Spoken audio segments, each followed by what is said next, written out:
This You. conference will now be recorded. Good evening. Welcome to Targeted Massachusetts Northeast Conference. My name is Frank, and I will be your host this evening. The views and opinions expressed on our show are not necessarily the views or opinions of myself, Targeted Massachusetts, nor Stars International.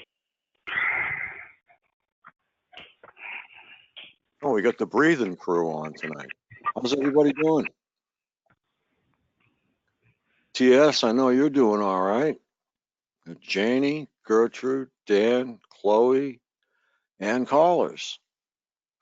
I'm gonna wait a few minutes for a few more people to cruise in.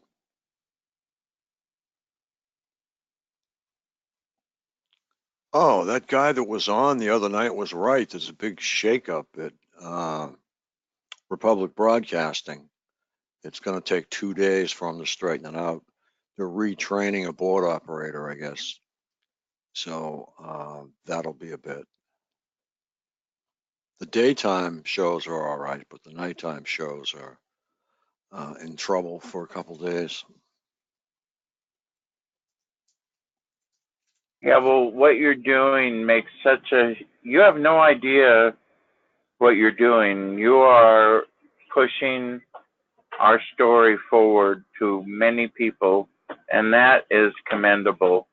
And like you said, you might go to jail, and like we said, we'll bail you out. Cool. That's all I need to see. I wanted to go over this, especially since we're starting a little early. Hi And Frank, can you hear me? hi, Jenny, I can hear you. All right. How's your day today? Uh,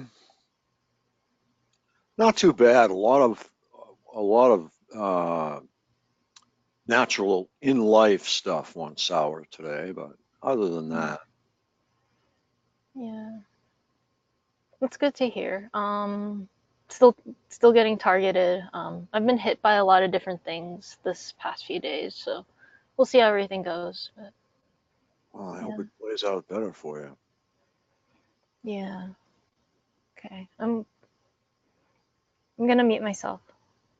Okay, we can do that. I'm only getting the telepathy at night when I go to bed, so all the energy that I have is going to fight this. I spent the whole day emailing anybody that I can. I got someone hooked up to the barrier support group. So we do what we can when we have the energy. Right. I just wanted to get into one of the papers that I'm going to present. So it's not going to be tonight. It'll probably be in a couple of days, and there'll probably be more. But the USA and the European Union have invested since the beginning of the millennium billions upon billions of dollars and euros into brain research. And I can't stress enough that Russia, China, and the other countries did have very good bans in place for these types of weapons. But the US would not hear of it. They would not step up to the plate and develop. Well, actually, we had a representative write up a very strong bill against this, and it was thrown right out.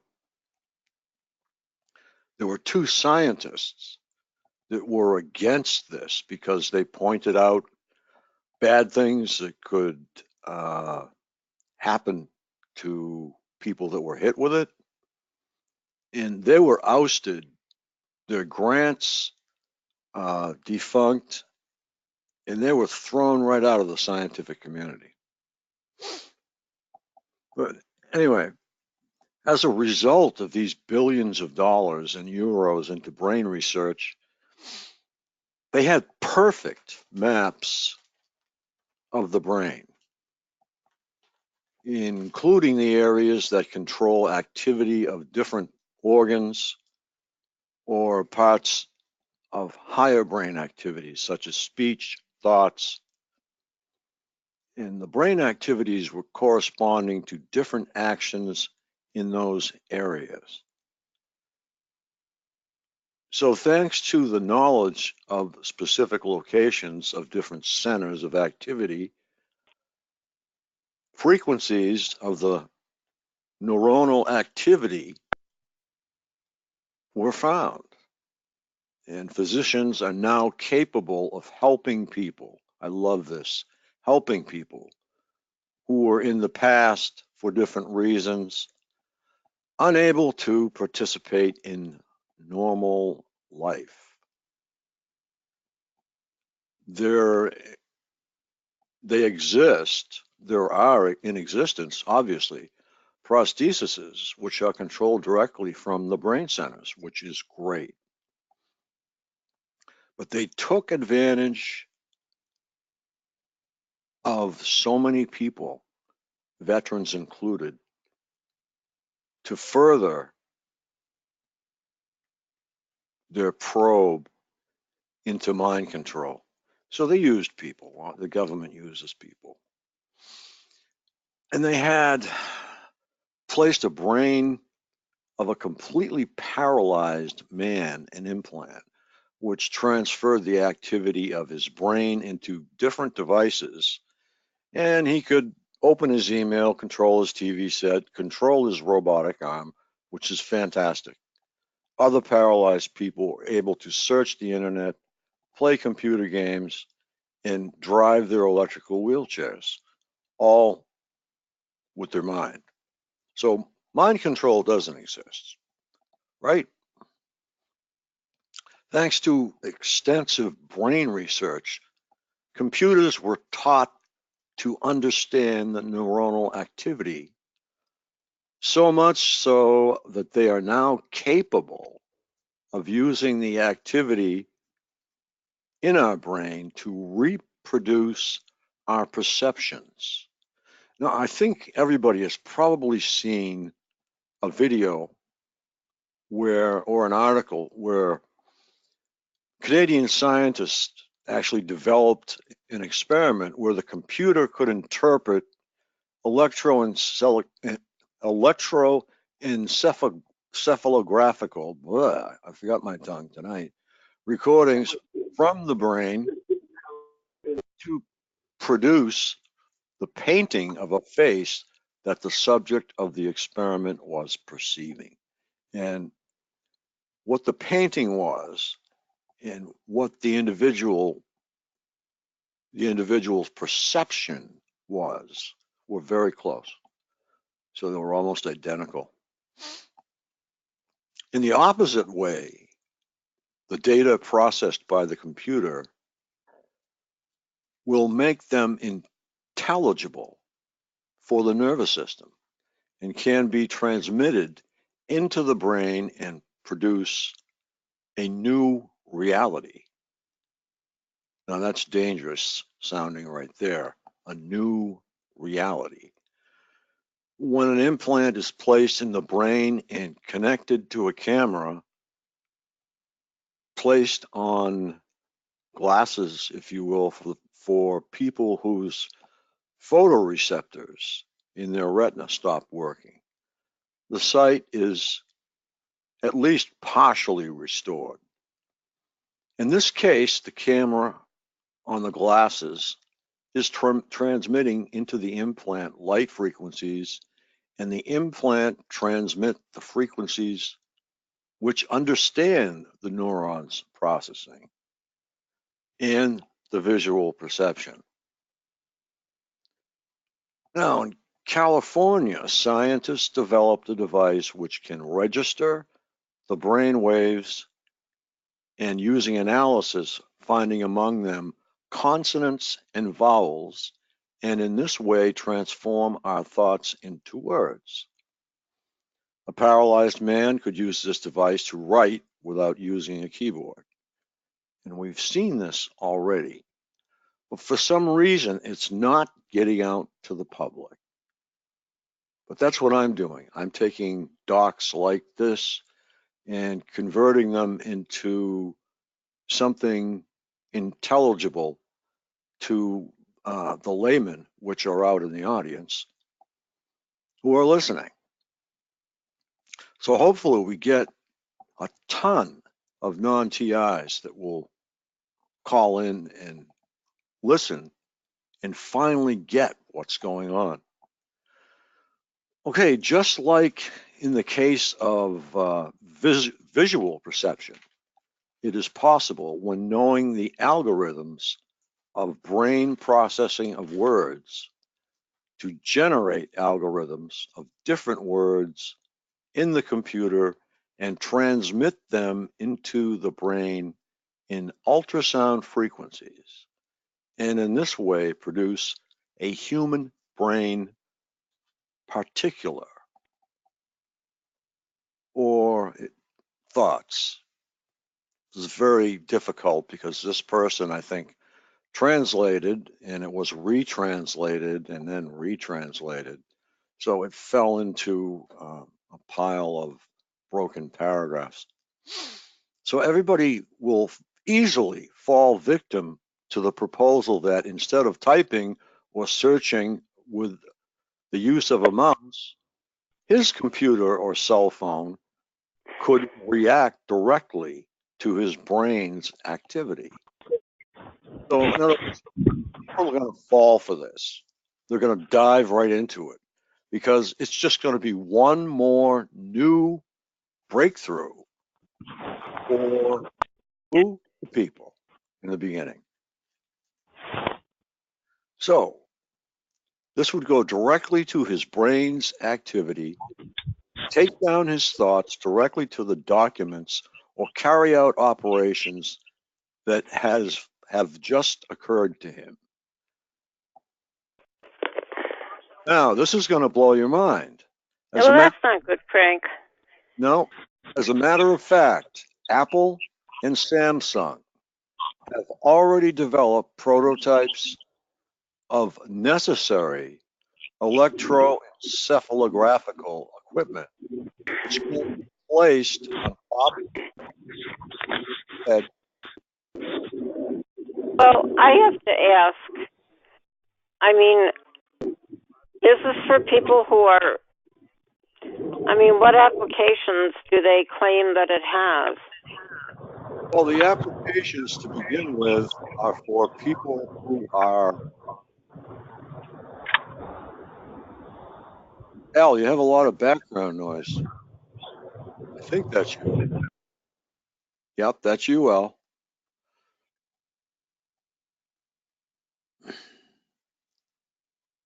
Okay, go ahead, ask your question.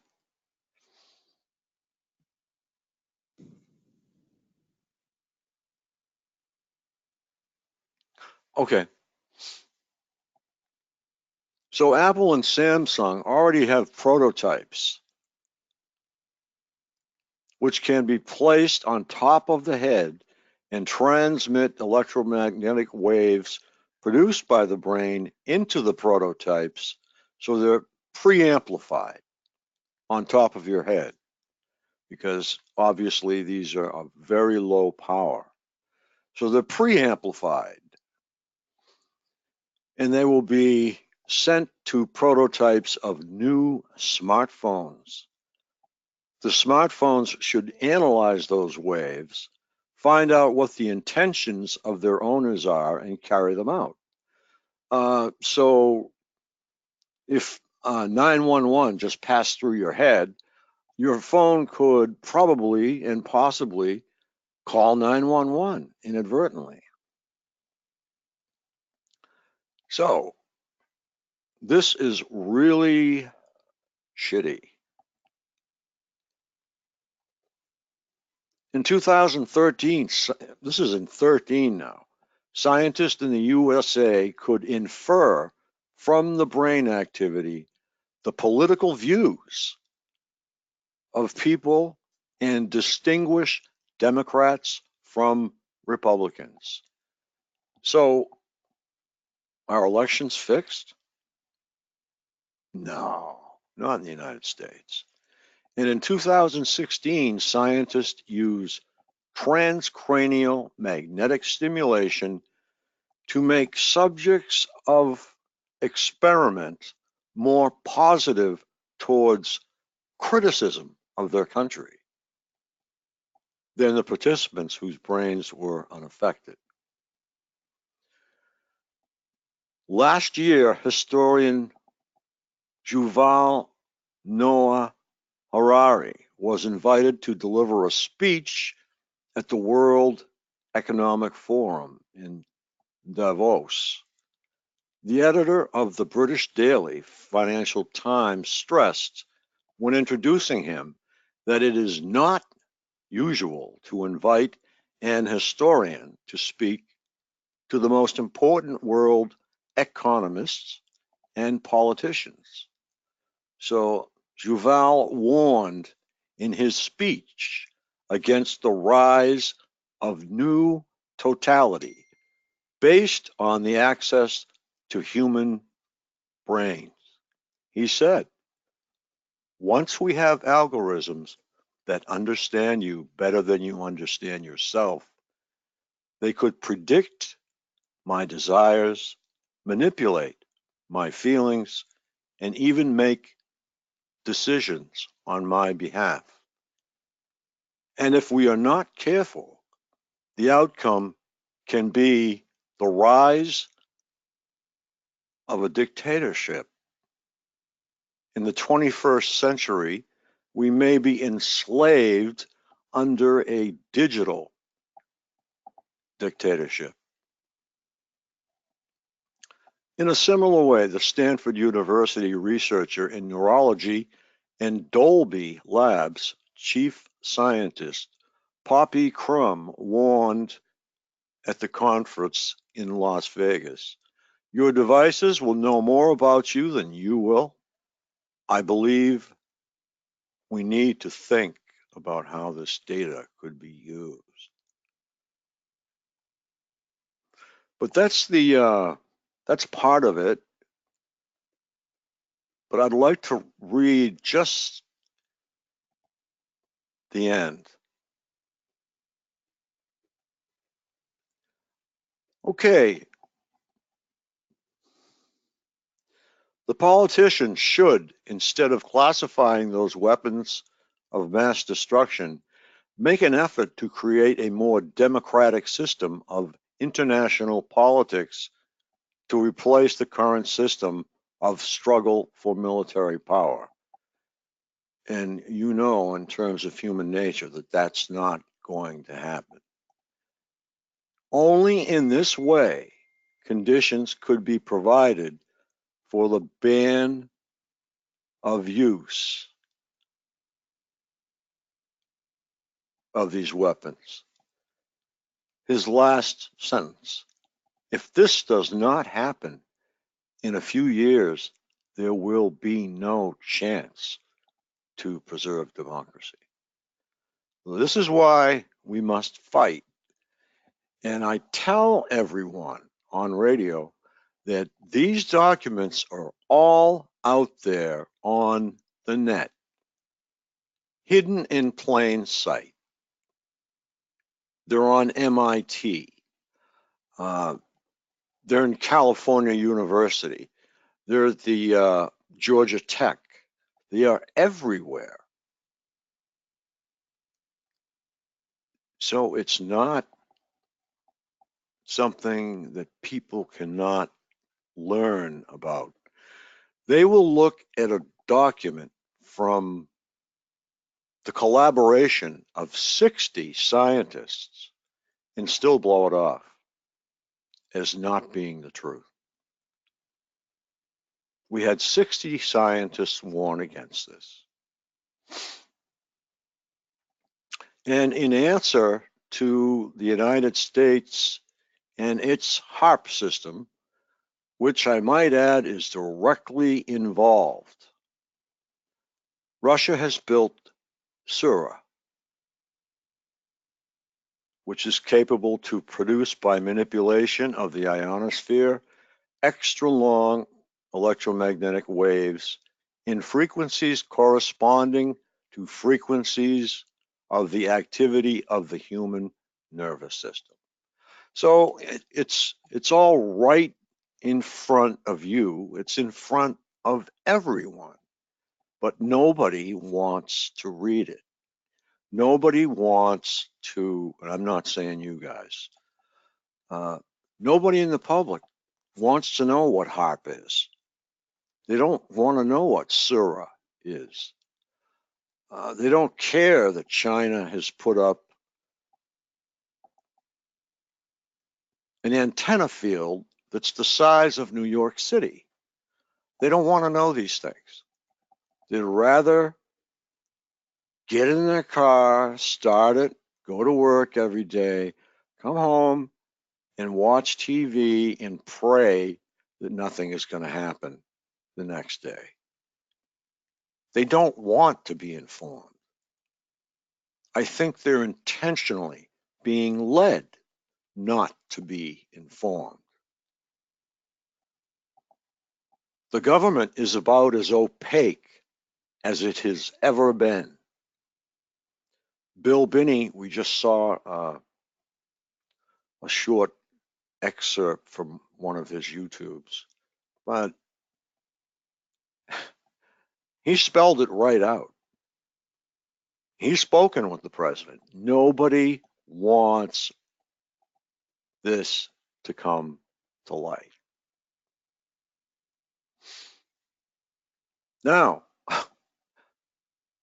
China announced at the beginning of this year the building of a familiar, once more advanced system, and this is the one that I was just speaking of. It was in the South China Morning Post, and they admitted that this system can be used to control the activity of the human nervous system. So, okay, has anybody got any questions on this stuff? Because it's a mind blower to me that people are not reading this stuff. They don't want to go near it. They don't want to believe it. Frank, this is some of your best information. This is kick-ass information. I wonder if they are replicating brain activity and imposing it onto other people. I think, well, it took them a very short amount of time to occupy the minds of 22% of the Iraqi population. So, very short time, very short time. So how long do you think it will take them to occupy the minds of the citizens of the United States? They want to control 7.5 billion brains. That is their goal. Now, I don't know whether China wants to control our brains or Russia wants to control our brains. I don't know what the scheme is. What do you think Obama's 2011 Brain Initiative was all about? This was for long-term, a span of 8 years, brain studies. That's where it comes out of. That's where part of it comes from. He opened the floodgate to the vault. That money spilled into DACA. From there, caller 20 and caller 21, you have some audio issues still. Caller 28 too. We're trying to have a conversation here.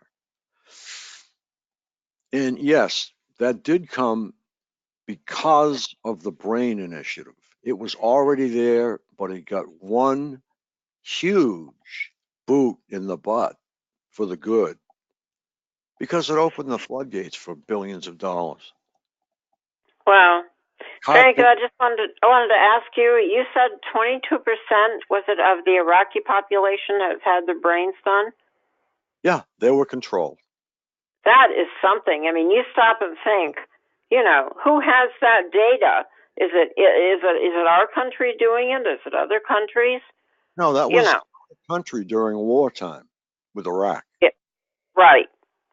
But who were the mind hackers, and then who were the We were. Jeez, oh my God. No, So they're not experimenting on us, let's say, because they need I mean, they've already done that over there. So to use it as a wartime app, they're refining their art. And you Wouldn't must, it be the strongest military? Whoever has the strongest military would dominate and control remote neural monitoring. well, it's, but whoever does that is weak as a country in terms of its ethics and its inherent. I mean, it's not going to last. How long is it going to last if they do that? You know, Yeah, but that's the invading their question, own ma'am. citizens. Who's they? The question is, who is they? Well, good question. Of course, it's immoral. Of course, they're trying to kill us. But who has the strongest military to dominate the brains of the planet? And Yes, who but among targeted individuals are willing to fight back? Well, you have to. I mean, you can't go along with it. That's insane. You know? I mean, you'll be... Because I think because what it means is that when you are pregnant, your child's going to get mind hacked from birth until they become an adult. And that's why a lot of TIs say, since birth, I've been targeted. Who's selling it? It's a computer program. They're selling it. They are bribing people in different nations. Is it like rogue military contractors who sell weapons to the military? So yes. say Lockheed Martin sells weapons to all kinds of countries. They're not patriots. Well, certainly not. That's what I'm saying. Long term, this country isn't going to do well because it's not founded on a moral and ethical, you know, I mean, they may be advanced militarily, but you look at countries where, like you look at the Romans and how they were dominating in things and they lost their country. Yeah, tell me about that. Good. Yeah. I mean, you know, it's a short-term advantage, and it's not a moral one at all. You know, you're looking at the downfall of an empire. The Romans lasted 1,000 years. Yeah, but you're looking at the downfall of this one. You know, we're only it may have lasted that long. We've only been around 300 years, but I mean, I could give an example of what they do, which I shouldn't maybe, but when we're on this phone, if I do anything that interrupts the call, you know, like I don't mute or something like that, they will, you know, do some little peck in the ear sometimes to, you know, it's like a motive. It's a way to, I mean, it's a correlation, you know. I mean, to think that you would have to live with this. Unbelievable.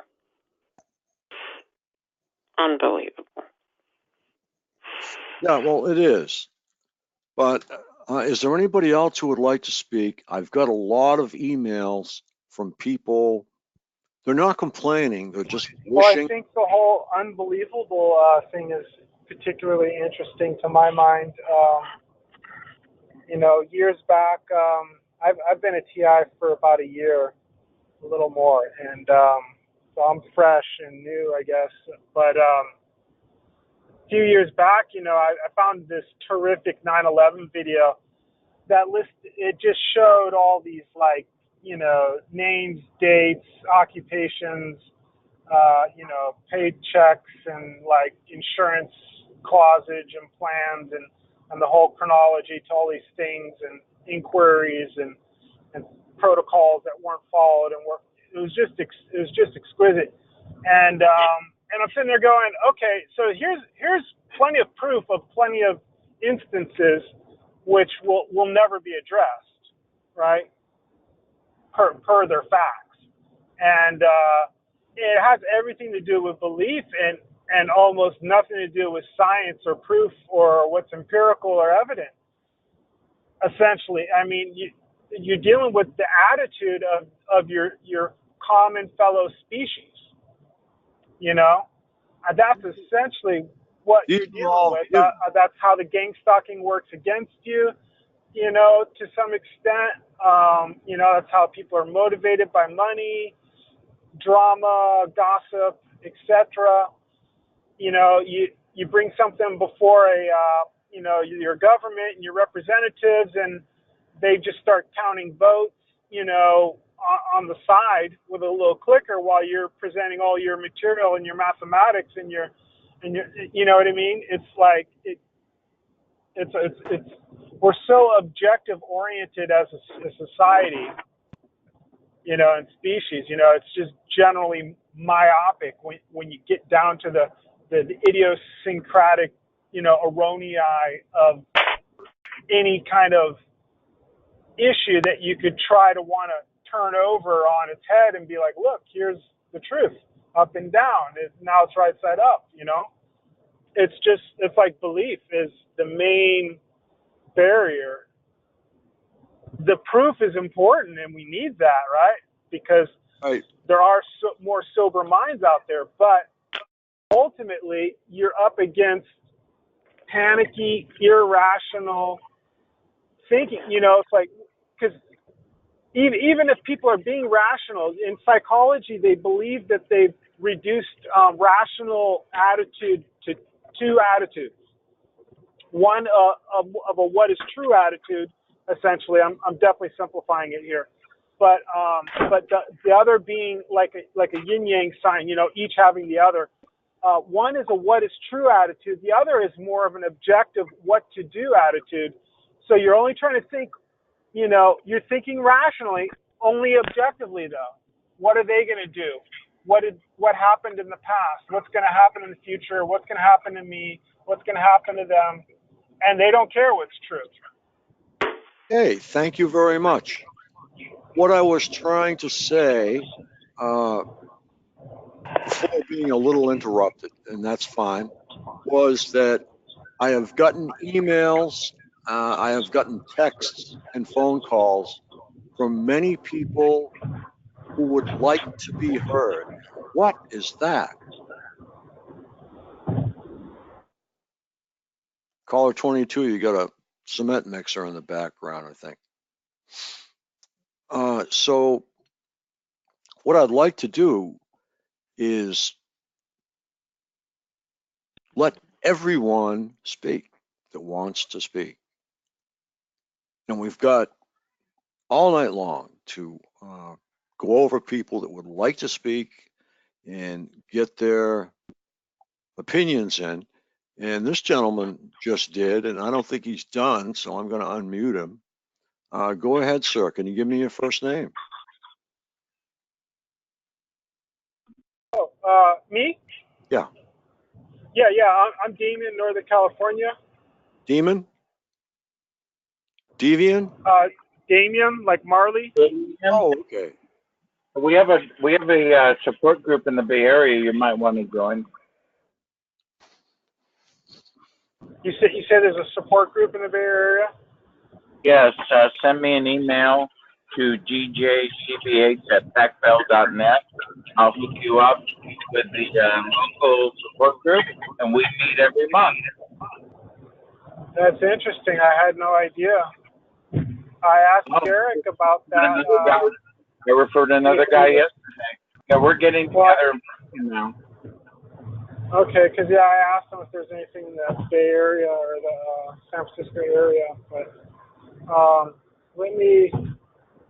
let's see here, create a contact, I guess.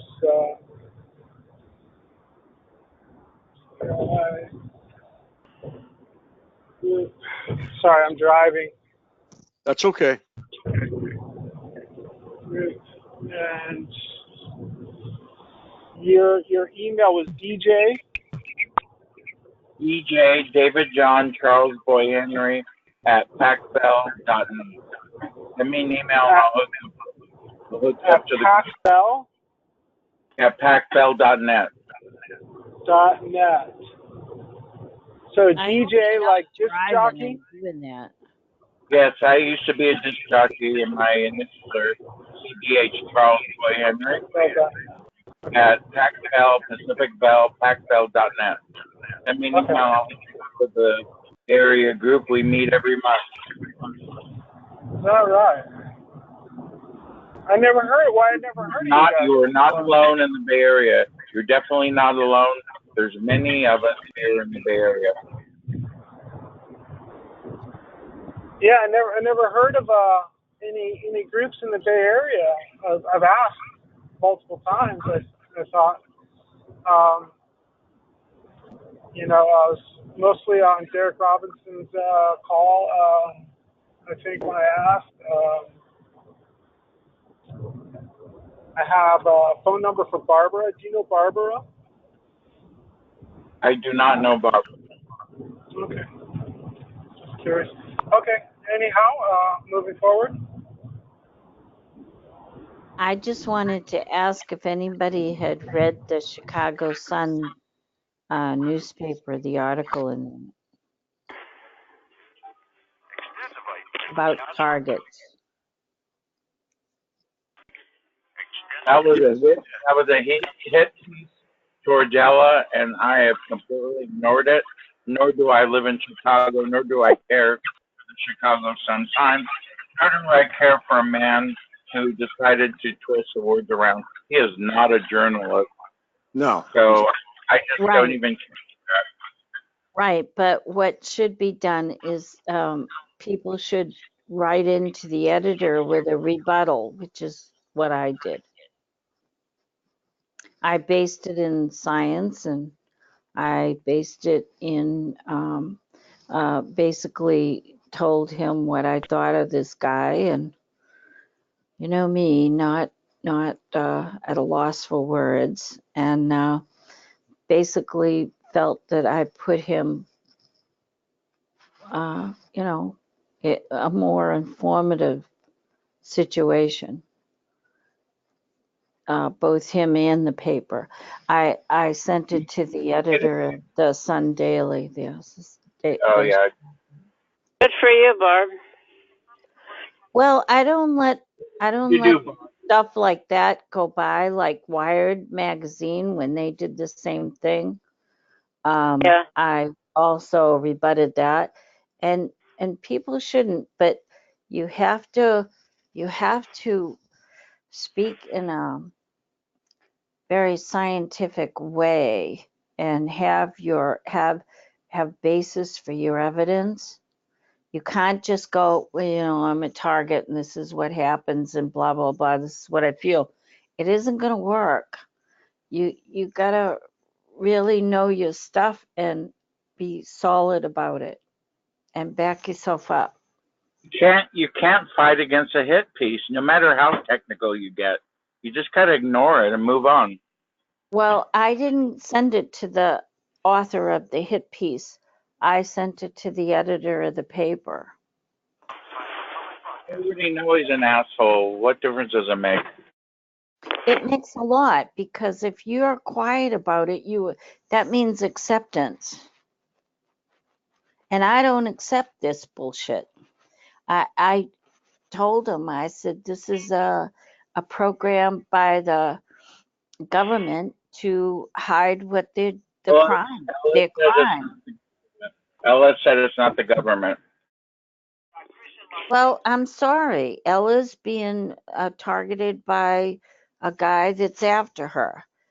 But this program is government program. Well, Ella says that's not true. Well, Ella's wrong. And it could be different factions. I mean, people get a hold of the equipment that are, right. that are government, and they contract it out or they steal it, for that matter.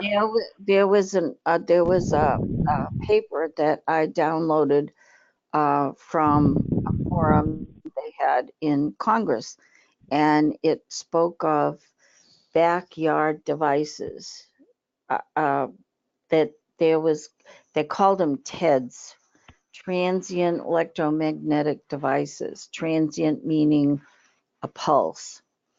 And in this article, he explained to the Congress that a lot of this stuff is going to be because of people electricians and people who have knowledge about electricity and stuff like that, building this shit in their backyard garages and basically selling them or giving them away or using them themselves. Like in Massachusetts, okay, for instance, we have laws here that give the tenants a lot of rights.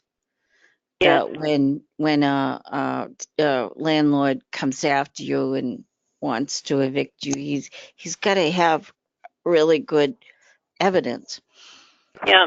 Here, what the landlords are using is they're using directed energy weapons that they're clever enough to have their maintenance make in their garages, and this is how they're driving people out of the apartments instead of going to court.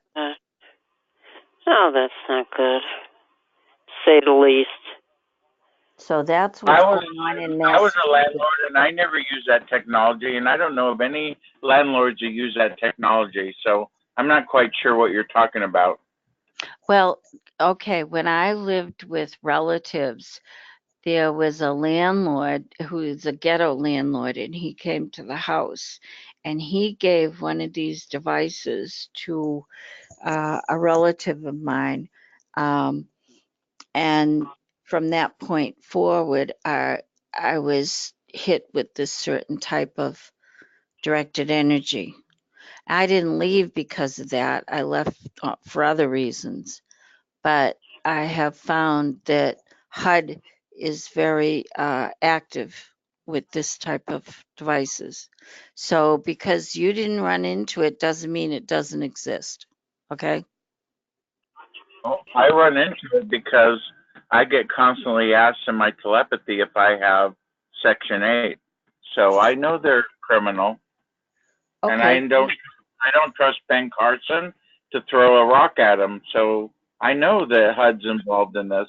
Right. Well, that's what they do, is they go after low-income people who can't fight back and hurt them. So why would you come on here and say, well, you want doubted to my argue? story? You want to argue, Ken? You want to argue? Listen, asshole, you come on here and you said you doubted my story about landlords evicting people with directed energy weapons. We're talking about HUD, not landlords in general. There are three-quarters of all the landlords are regular mom and pop people or companies. They're not all HUD. You live in a little dystopian world where you think everybody lives in HUD. It's not all HUD, honey. Never mind. Forget it. You're an asshole. Don't bother me. Oh, thank you for calling me an asshole. You're so sweet, honey. You're such a sweetheart, okay. Barbara Gillette. Barbara Gillette, I thought you were kicked out of this call. Go fuck yourself, Doug. That's why. Want me to go fuck myself? Excuse me, lady. I do more than you do in a day for this community. So don't talk to me that way. She's gone, and that's why she's gone. All right. For saying, go F yourself to another TI. Won't have it, If two guys. That's terrible language and a terrible way to, you're on a conference call to communicate with others that are similar to you. It's just, it's beyond express. Oh my gosh. That's why she gets thrown off calls, because she disrupts them. I think one of the things that is hard to take into consideration here too, guys, is, we're dealing with obviously very frustrating, tedious directives and, forward.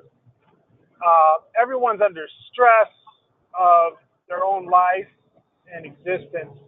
And then I think, what further compounds it is suspicion. We don't know if we're being irritated by someone who's actually a perp pretending to be a TI or not. So, I think we got to kind of give ourselves a little buffer, I was going to say she's probably. I play soccer, and sometimes things happen in the heat of the moment, and after the game, the people that are on your team that you're screaming at, you kind of, you leave a quarter for that and just kind of call it heat of the moment, instead of just developing policies or attitudes towards each other. Frank, why did you throw me out? Because you said F you to somebody else. Oh, Not but acceptable. he started the argument. He attacked me. You don't use that language in here. That's on tape now. We don't want to have that kind of language on tape. I don't Really? think we want Well, to have. why didn't you tell him to stop attacking me? Why didn't you do that? Why did you throw me out?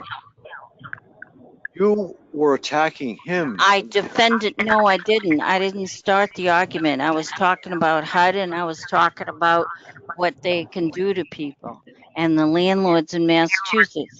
And he attacked me on that. Okay. He meant to attack you if you thought that, but you seem to have a way of getting under people's skin somehow.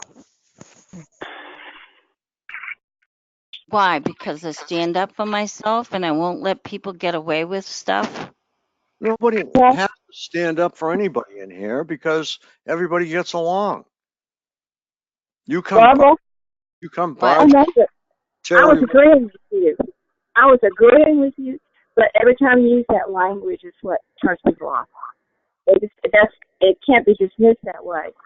I know that it's true, and I know we've known each other a long time.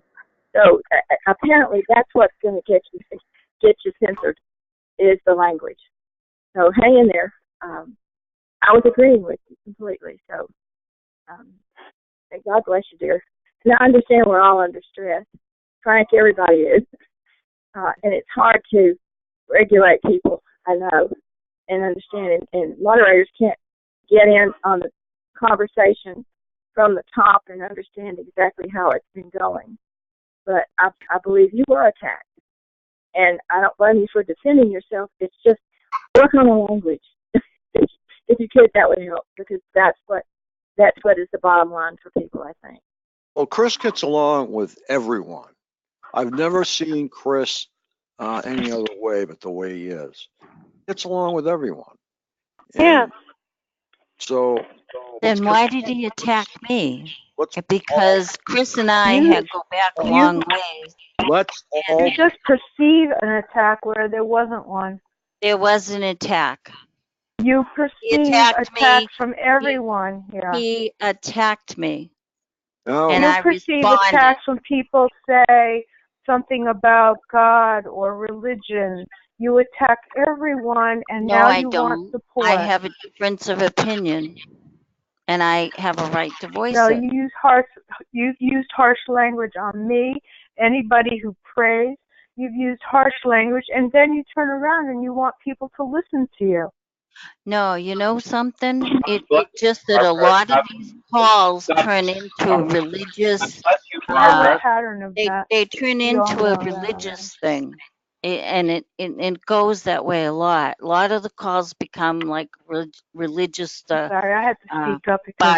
Bible study. Okay. That's because we are religious human beings. We're religious people anyway. We're religious anyway, whether it's our politics or whether it's our ideology. We are religious people. We act that way.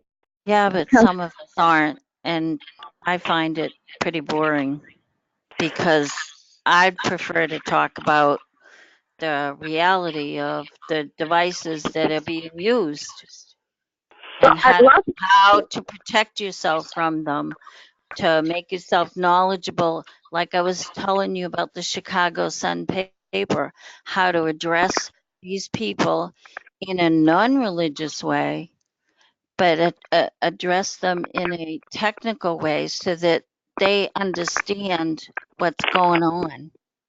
Okay, I'll tell you the first thing I thought when you said you were never one to mince words. I thought I was just cursing out all through it, but then when you said technology, you talked about technology. I thought, okay, that's a good way to do it. I think when we come up and attack people like another person, you know, with curse words, I don't think they listen to it. So I was thinking, So you make my whole conversation with Chris, who attacked me about HUD landlords Never attacked and you. landlords in general. Yes, you did. Lying. I didn't hear an attack. I did. No, and since the conversation was directed to me, Most landlords are mom and pop organizations or companies. They don't perp you or hack you. That's not the truth. You're twisting it around, and you got under my skin like you always do. now and he's calling me a liar. Go and yeah, Now you're calling me a liar. And that I don't know what I'm talking about. Barb, And that's never been possible on any of these calls. I always know what I'm talking about. mute yourself or leave, okay? Why would you throw me out, Frank? You are getting argumentative. I'm not argumentative. I just spent 20 minutes to a half an hour going over a paper that we were discussing. We just moved on to another paper. Now we're totally off topic. The continuity's gone, and we have to start all over again because we have a disrupted call. I don't need that. So you want to throw me out because you think I'm the disruptive one, that I'm not being attacked. Is that what you're telling me? This call goes smooth as silk, Barb. There's never any trouble here, ever. Am I You know wrong? something, Frank?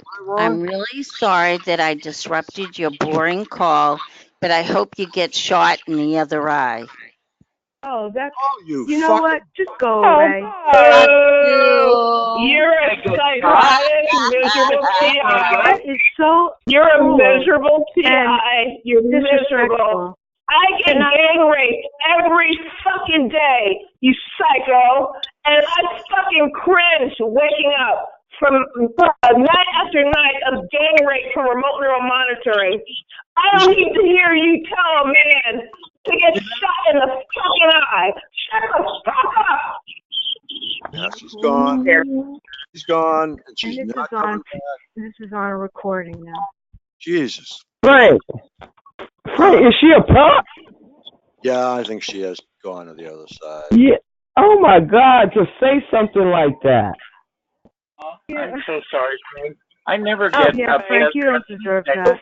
You do not deserve that. My skin. I'm sorry. That's all right. No, she gets under everybody's skin, and she makes the Yeah, call she does. negative. She does. She was on my call arguing with Nick. She's something else. She wrote on my Facebook. I made a post on Facebook, who's going to TI Spring Rally, and she commented on talking about, oh, we got to hear your blah, blah religion stuff. Don't nobody want to hear that SHAIT. Oh, my God, she's nasty. Yeah, she is. She thinks she knows everything, and she doesn't listen to anybody else. To say something like that, I mean, that's, how could you do I know. that? Totally off. Yeah. That was so wrong. That was so wrong.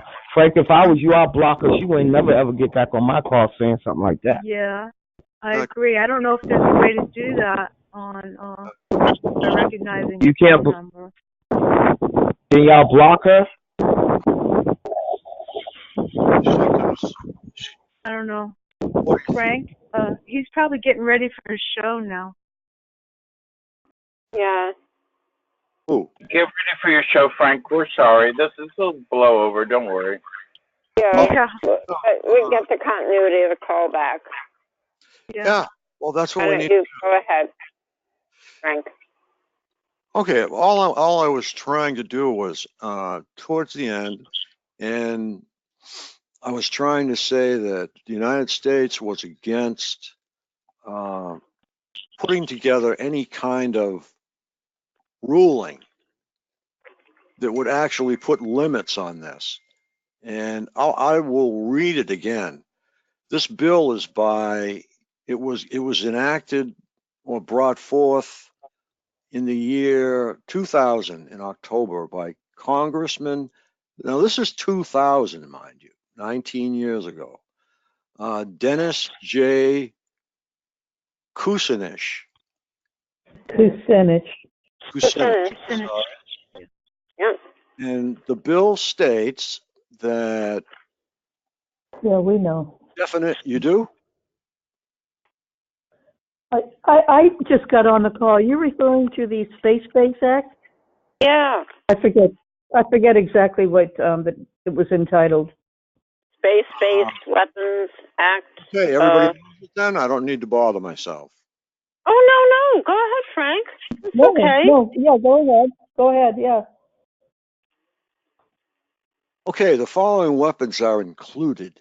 Any other unacknowledged, in other words, something that is out there that hasn't been unveiled yet, or as yet undeveloped, still on the drawing board, means inflicting death or injury on or damaging or destroying a person or the biological life, bodily health, mental health, or physical and economic well-being of a person through the use of land-based, sea-based, or space-based systems using radiation, electromagnetic, psychotronic, sonic, laser, or other energies directed at individual persons or targeted populations for the purpose of information war, mood management, or mind control of such persons or populations. So that went out the window. Yeah. I spoke to my one of my congressional reps' office about that, or I wrote to Senator Tonko, I guess. And his response was, we have to have space-based weapons, and, in other words, he couldn't say that he was in favor of getting rid of that and, going kind of in a way that would benefit us. He said it's not, we have to have our national defense systems in place. That was the letter. Between space-based weapons and space-based weapons that are tuned in to us. Oh, yeah. Big difference. So what I was trying to say earlier was I want to let everybody speak because I had gotten emails and texts from individuals whom had not a chance to speak. So I want everybody to speak tonight wants to. I would like to mention something, about Lockheed Martin, one of the prime perpetrators, and they're the developers, Sunnyvale, California. They developed the entire satellite system. Their weapons, their satellites are all weaponized. That's where this is all coming from. So those are space-based. They're also space-based weapons. There's a whole moon base with weapons being down at us, with the capability, that is. Okay. I know what your source is, and some of that I agree with, and some of it I don't. Sunnyvale, California is correct. Lockheed is correct. They are supposed to be tracking satellites. They're weaponized spy satellites, satellite surveillance. Okay, we've had 4 weapon system satellites with 1 spare put into orbit. And they are very potent. So I guess they're capable of encompassing the entire world. But it is possible that they put them in space with that capability and didn't access or activate those weaponized capabilities until later. Yeah, that's true. Plus, we've got Elon Musk, who is also, what did he put? He's putting up 20,000 satellites. Yeah, I think they are going that's up. a lot of space debris. Yeah, it most certainly is. I hope the sun just burns them all. Yeah. You know, Frank, I want to say thank you for trying to keep the democratic call going despite any challenges that you might have, and including standing up for me on Monday. I just want you to know I appreciate it. I didn't say it at the time, but I do appreciate it. Oh. Frank, I wanted to say thank you for the Easter call. It was very nice. I don't know if it was both of your idea, her idea, both of your idea, but it was very nice. That was both of our ideas, we'll say. Yeah, it was very nice. Oh, thank you so much. Yeah, it was nice, Frank. Very much. We like to have a space open somewhere where someone can check in on a special holiday and, receive the sacrament or whatever. That was nice. Yeah. And you did a very nice prayer too. Thank you. Very nice offering. Thank you. I'm off in the morning, so I'll be gone. I'll be on the bird. We'll be watching you. Yeah, be watching you. Track me like the perps.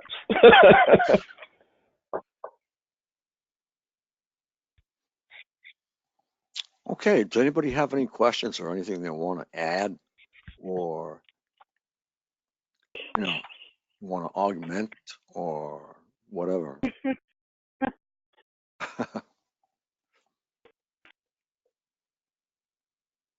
Sweetheart. You still doing your show Monday through Friday? Yeah. Coming up in a few minutes? Not tonight. We won't be doing it. They fired. There was a guy on here the other night. He was right.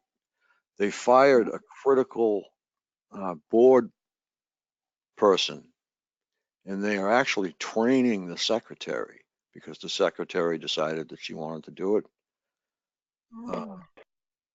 So yeah, I talked with John this afternoon. They think it'll take 3 to 4 days to train her, so they've had 2 days already. So we'll see what happens. I see. Okay. But we'll be back up. All right. It's kind of nice. I'm enjoying it actually because it's a little bit of a break, and I do some more writing ahead of the stuff. You sound more relaxed tonight. Oh. Yeah. Thank you. Yeah, you do. Well, you have GoToMeeting open, and you have that open, and I used to have to worry about whether somebody was going to come in and say, "Oh, you put that on?" No, do you remember that? Oh. Yeah. I mean, people come in, they don't even know if they're, eating potato chips and it's on your radio show, or they're on a subway and. Yeah, I know. Oh, we had a lot of people come in. Okay, close. But how were you able to fix that? You were able to mute the call permanently or something like that? Yeah, I can. Then open. I can mute GoToMeeting permanently through the course of that if it gets too loud or something happens, Okay. Especially like during a commercial or something like that. That's their, bread and butter over there. Yeah. But it's not too cool for me either if somebody comes in and says, "Oh, F this," Yeah, I know. It's Ann from St. Louis, Missouri. I have a question. Go right ahead. Oh man, you guys, you just wouldn't believe it. Easter, these people are just. I've been doing all the usual stuff you've been suggesting to get this volume turned down on whatever's going on with me, and they just will not let it go. And I got to deal with somebody coming over tomorrow that I'm not real happy to see. See, they love that. Oh, most definitely. And I'm Get something been happening so. you like. That's their favorite playground. I am just really, well, you know what? I hate to tell you this, but it could easily happen to her. Yeah. Mm-hmm. So that's the only thing that keeps me going. Why is she coming over? I'm a home health aide because I'm completely blind and I have other medical issues. Oh, okay. She's an aide. Yeah. Okay. Well. What are you using for shielding? What's that? What are you using for shielding? Yeah. Oh man, I'm using the Dr. Teals like all the time. I just put them on. You'll laugh at me, but hey, that's all right.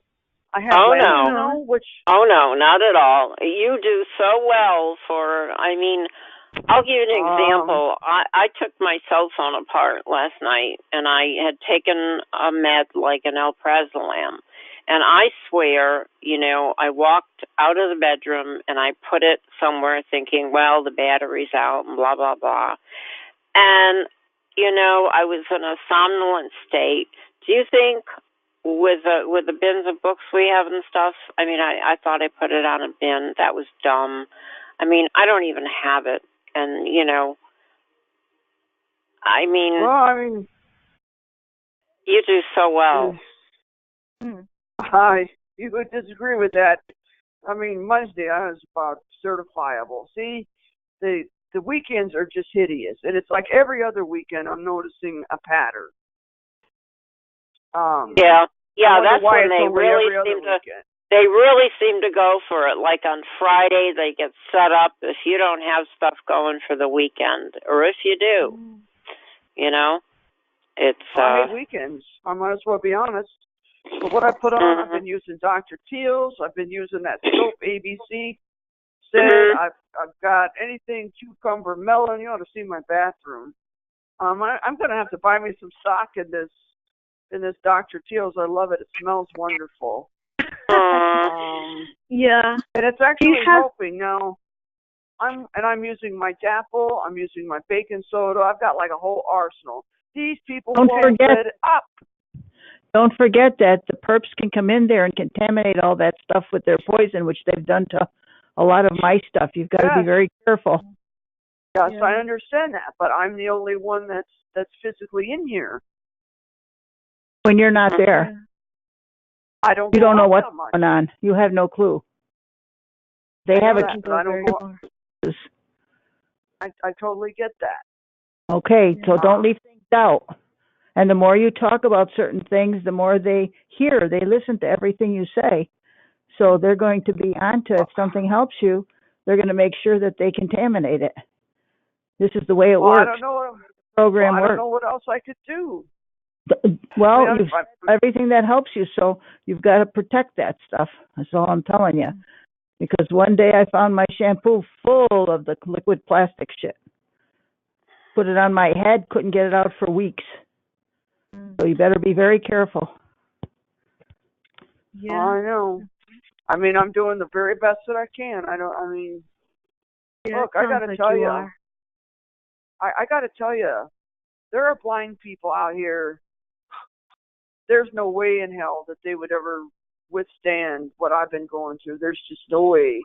And I'm here to tell you, if they want people in hospitals and rotten nursing homes so bad, there's people that I know that are blind that would be begging to be shut up in one of them, thinking, maybe if I don't hear the noises anymore. See? And I'm So blind too, and I've been going to more than 25 years. I know Think that, about but that. I'm not saying you. No, Well, I'm look, just, it's very difficult for all of us. But we have to be even more vigilant than everybody else because we're more vulnerable. Yeah. We have to even work harder than the rest of the TI community. But the one thing is I don't broadcast a lot of things over the phone or computer. If it helps me or something like that, because I'll tell you, you're going to find out you'll be sorry you did someday. You've got to be very careful. If you find a shielding that's really good, you let them know, I guarantee it's going to be stolen. Okay, let's go over one more. I appreciate that. Hey, just trying to help you. Yeah. I know. Let's go over one thing.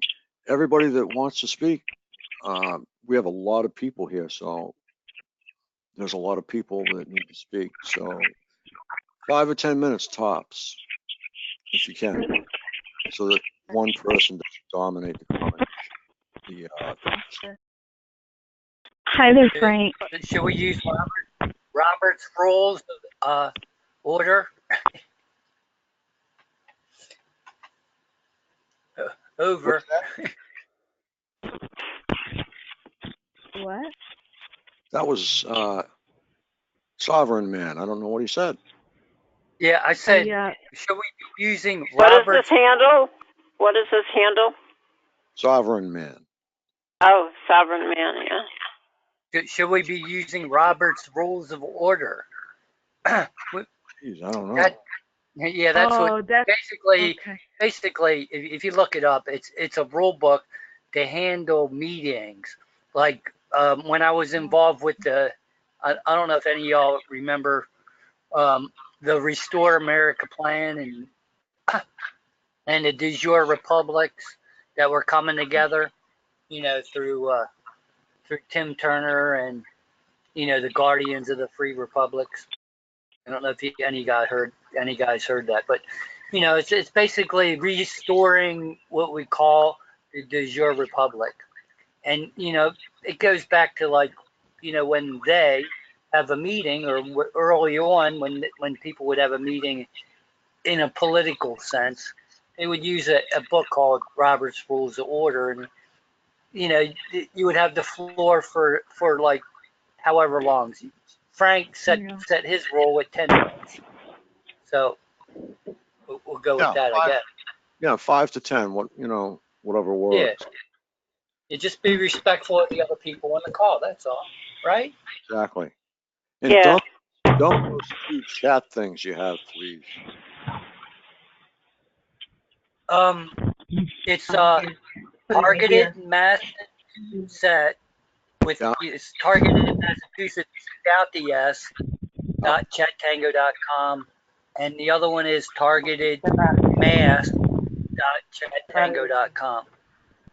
All right, we'll discuss it another time, but I just don't have time to manage. Okay. Nope, that's fine. Not a problem, Frank. Yep, thank you. This is Peter. All right, turn around. Frank, are you going to the Boston? Are you going to be anywhere near there on when Dr. Duncan gives his academic lecture? No. And I know that's Allison's project. Yeah. I have a lot of medical. You want to wash up, Charlie? No. Okay. I've had a lot of medical things come up, and in some difficulty here and there that way, but I'm not going to do it. Yeah. I don't know why I'm peeing on myself and I ain't taking no blood pressure. I think I do too, but I'm not seeing my doctor, and I should. Some days, like one day, again, I don't want to give away anything vulnerable, but one day, I felt like I could hardly move. I mean, it was like weird. But Frank, you say you're not going to Allison's thing? What? No, I have a lot of medical things that have just fell out of the sky yesterday. Yeah. Okay. Yeah, you need to take care of him, Frank. We all do. Yeah. Do you think that Allison's is Dr. Duncan going to be on any type of video for us to watch? I don't think he's going to be live there, is he? Yeah, it's going to be live coming from his location, as far as I understand. Oh, that's good. Oh, okay. Well, where is his location going to be? In Massachusetts? Yes, in Cambridge. His location, Cambridge. I don't know where his location is. Mm. Okay, according to Allison, I guess in I don't know if it was your newsletter, Frank, or someone else's. Yeah. It just said that he was going to be remotely speaking. Yeah. You're not going over to Stuart again, are you? No, he's not going to be there. That's definitely. I guess I'll be going over to that pantry tomorrow. Yeah, that'll be good. Well, I don't know. I just wish there was a way to get a hold of Dr. Duncan and really say, really ask him some questions, some serious questions on why isn't he coming out and talking for us and saying, this is where you can go to get this chip taken out of you, or this is what you can do. Well, there are going to be professors and students there who will be doing just that, asking questions. So he's going to enlighten 300 people, from what I understand. Good. 100 people, 150 in one room and 150 in another. And it is taking place in a theater, so it's going to be streamed to the theater screen.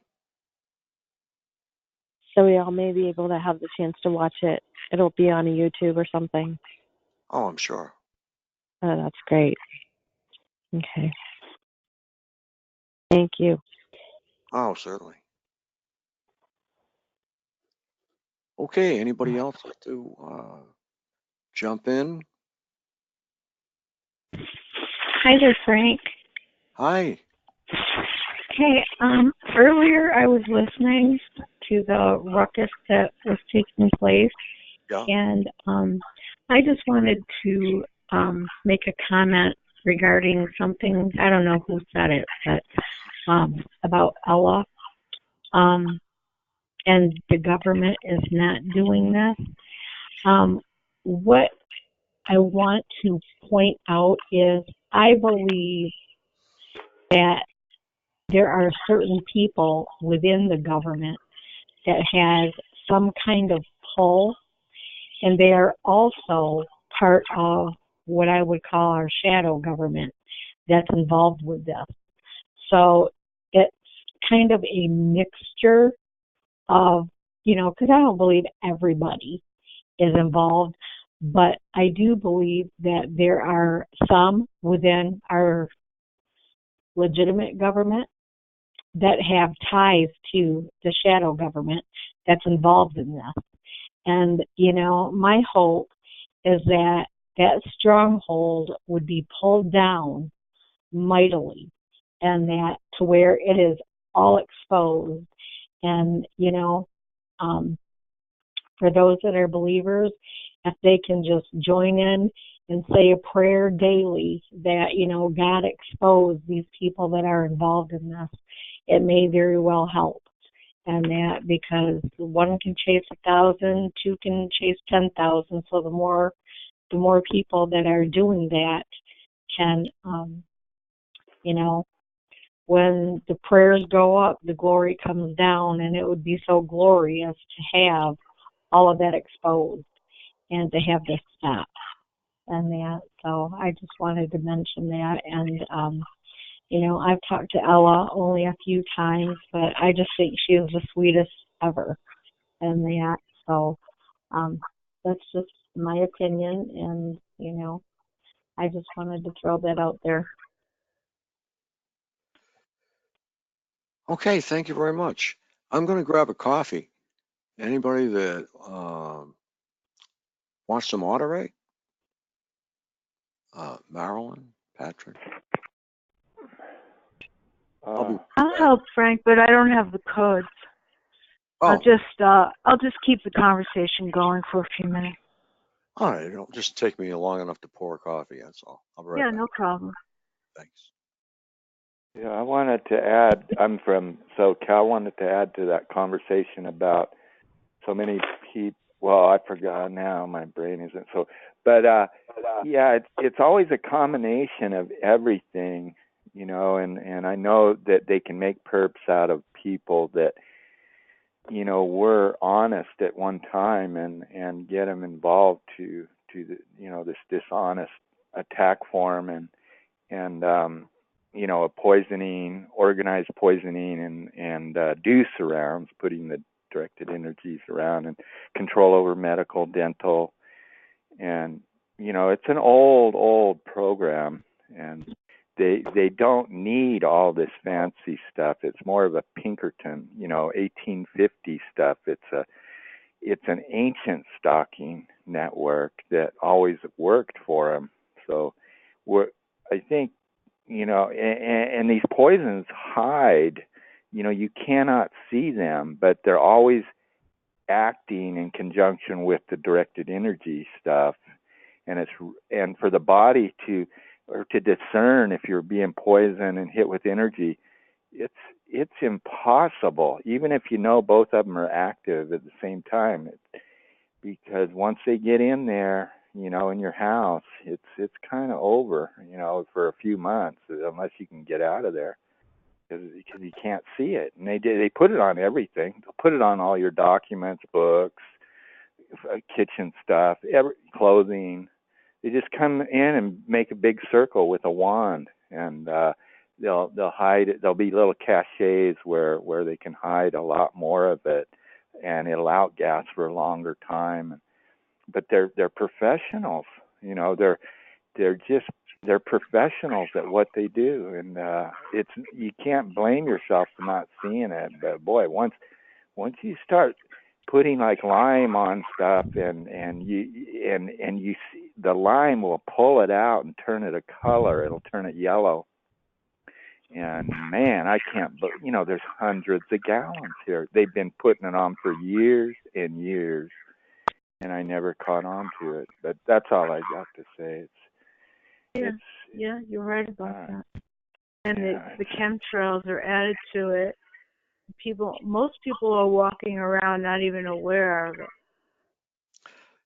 Yeah, the people are walking around in this cloud, and they want to go to work and go home and do whatever they do, and mow their little lawn, and then there's a lot more to it than that. But the FBI is really effective at bringing people in to be perps. You know, they're the ones that are instigating all of this, and you know, and they get people. They don't do it themselves. They get other government agencies. They you know, they have all kinds of things going, you know, on the side, and they get in. They learn what their morals are at the FBI and what they can get away with, and they set themselves up, you know, as front companies, as pesticide or a tool rental, and pretty soon there's these big, you know, they're helping out the landlords. They're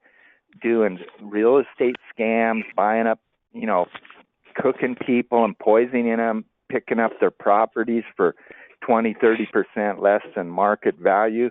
There's a lot of, if you think about how this thing can make money, and you know, and then the FBI has something on those people, you know, on the perps, and then they set up other people to get involved, and they're even bringing up these death squads from Central America. Unless you have documentation on that, or a link you can give me to documentation, don't bring it up, because well, it's the School of the Americas. You can read about it. Fort Benning, Georgia, is there's tons of information on Fort Benning and how these guys, and how, because there's a leftist revolution going on in Central and South America, and they're kicking these guys out, and they have nowhere to go. And you can may tell I they ask, the School of the Americas, who is in it, and what interest in it should we have as far as relevance? And I mean, I'm well, just the asking. people I've that heard would, of it before. Yeah, there's a priest that he was a real targeted individual. They would send whole police departments, military after him because he understood it. And I forget what his name is, but he fought them, you know, because they were teaching him how to do these atrocities and work, you know, for the big landlords, because there's only a few people that own 90% of the land in these South American or Central American countries, and you know, and they work with United Fruit and all these coffee and things like that. But you can find a lot out. I forget, he was a Catholic priest, and these guys are known, you know, as torturers, and they'll wipe out a whole village, you know, and they'll just come in. And there's tons and tons of information on these guys. Well, this might sound like a naive question, but so they have this center down south in the United States. So they do training for, what are they? They do training for the Americas? I mean, in other words, bring, they train them here, military, they send them down there for the disruptive... up-and-coming military, and they bring them up, and they train and to work with the CIA and like that, and then they... Oh, my gosh. They're the... So what are you saying? These people come up here and do that to Americans? Isn't it our neighbors that are doing this? Aren't they paying our neighbors to do this to us? They're being kicked out of their home countries because they've been identified as war criminals. So they're allowed now to we come have up to, here? Now we have to allowed... fight people from another country? Yeah, they're coming up. They're set up in the neighborhoods to mix in with they come in, mix with the local Hispanics, and they don't. They look like they're Hispanic, but they're different. They don't mix with... I don't know about you, but I don't have any Hispanics around here doing that to me. I have my neighbors. Guys, it doesn't have to be one or the other. There's no reason it has to be what you're saying or what you're saying. Why can't it be both? Yeah, multivariable. It can, but what he's saying is like way off base. You know, why don't you get a link, like Frank said, a link, some information on it, instead of what you're saying. Well, I don't know why you're getting angry with him, because when he just described my situation, he just described it to a T, and I'm sitting here shocked that I'm listening to him say this, because that's exactly what's going on. You have a bunch of Hispanic death squads around you. Well, exactly. What's happening? They're death squads that have been in. I don't know. That's how the whole thing works. It's to blend into the background. A major building, very, very expensive building, is hiring Hispanic workers to come in here. They hired a worker to come in and install these pipings in the ceiling. They did it inconspicuously, oh my God! But I caught them. Install pipes in the ceiling. Holy install shit! The pipings in the ceiling downstairs. Up underneath. Why even bother? No, I've worked with Hispanics for 40, 50 years in the fields, and I know when they get infiltrated by one or two bad ones that, you know, and pushing around the other ones. I can see infiltration. Well, right. when I took we might as well hang up now because it's going to go downhill from now. No, it's everything.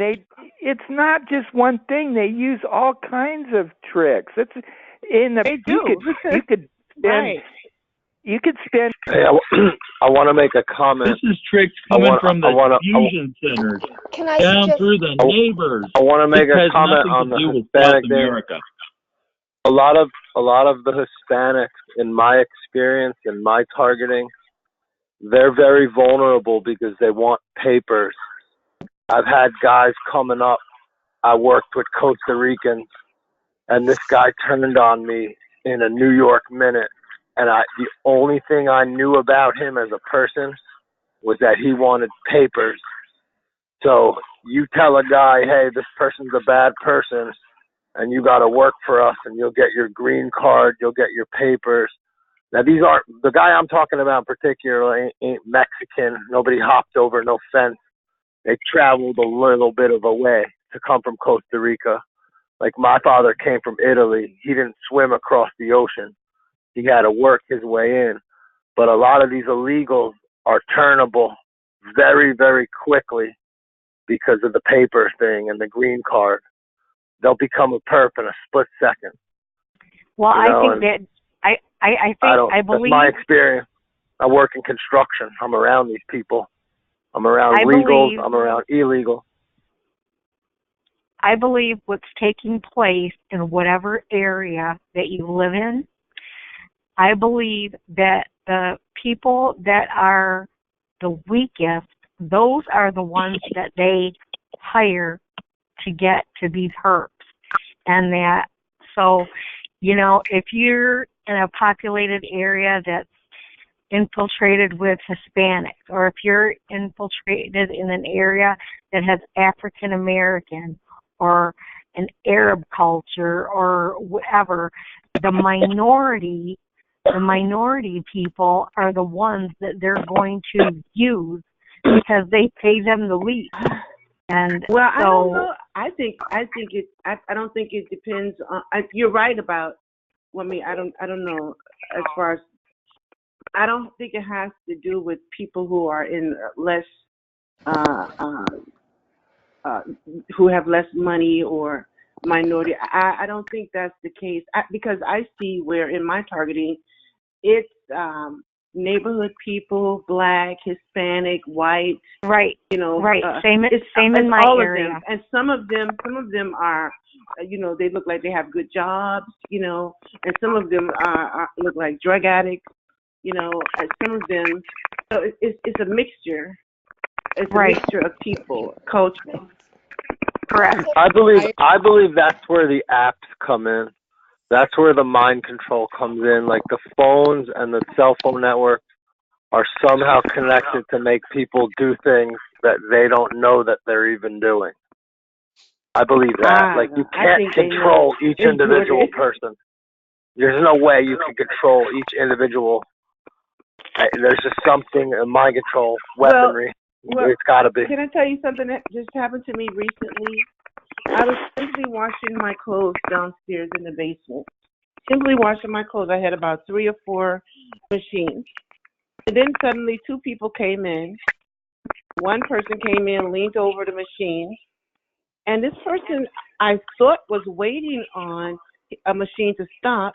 But when he walked out, he had one little piece in his hand.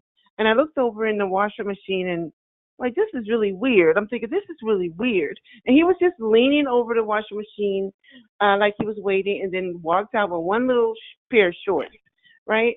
But after I dried my clothes, and I had about 3 or 4 machines, after I dried my clothes and started folding my clothes, there was some sort of chemical that was placed on my clothes because as I, you know, folded my clothes and, you know, the air was hitting me or whatever from the clothes, I started getting a severe, I felt like chemicals was hitting me.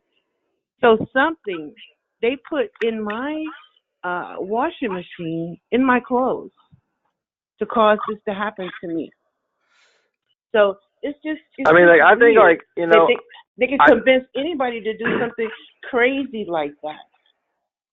I think that I think that they're paying them off. the perping, like the turning of an average person into a perp, I would probably bet money it has something to do with your IQ. Like they know the IQ of an individual, how that person thinks, what they're capable of and not capable of. So if you were to take some type of technological weapon or an app on a phone, they know that ain't going to work on certain people. So it's got something to do with behavioral study. Like the perp shit is a behavioral study. It's probably like more accurate to consider it in terms of profile rather than, you know, high and low IQs. Because I happen to believe, you know, that, you know, there's so many, you know, I believe in the premise of the 8 intelligences, and this kind. I subscribe to these kind of notions, and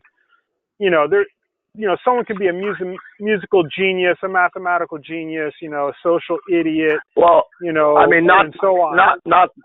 not to interrupt, but you bring up a good point. Like one TI said on these calls that based off of the educational system we live in, they know what you're going to be in this world by the time you're in 7th grade.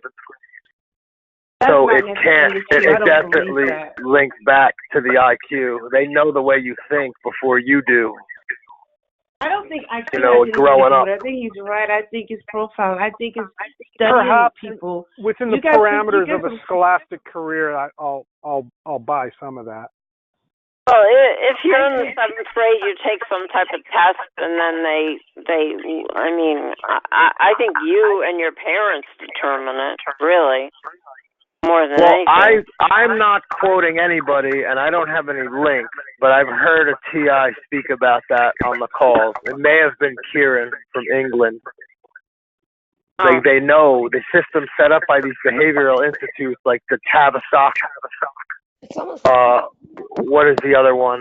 There's these institutes. These are the people behind like social media, marketing. Like they know what you're going to be when you grow up. And there's a certain amount of people you. I've got an echo. Those of you. I can't subscribe to the idea that someone like Hitler had a really low IQ, or any number of people like Charles Manson, or it's like I think it has more to do with profile. You got to look. It's a cross section of they're interested in how someone will behave, not their capacity, not their potential. Not their. Damien, personally, that's what I think. Callers that were speaking, hit *6 to unmute.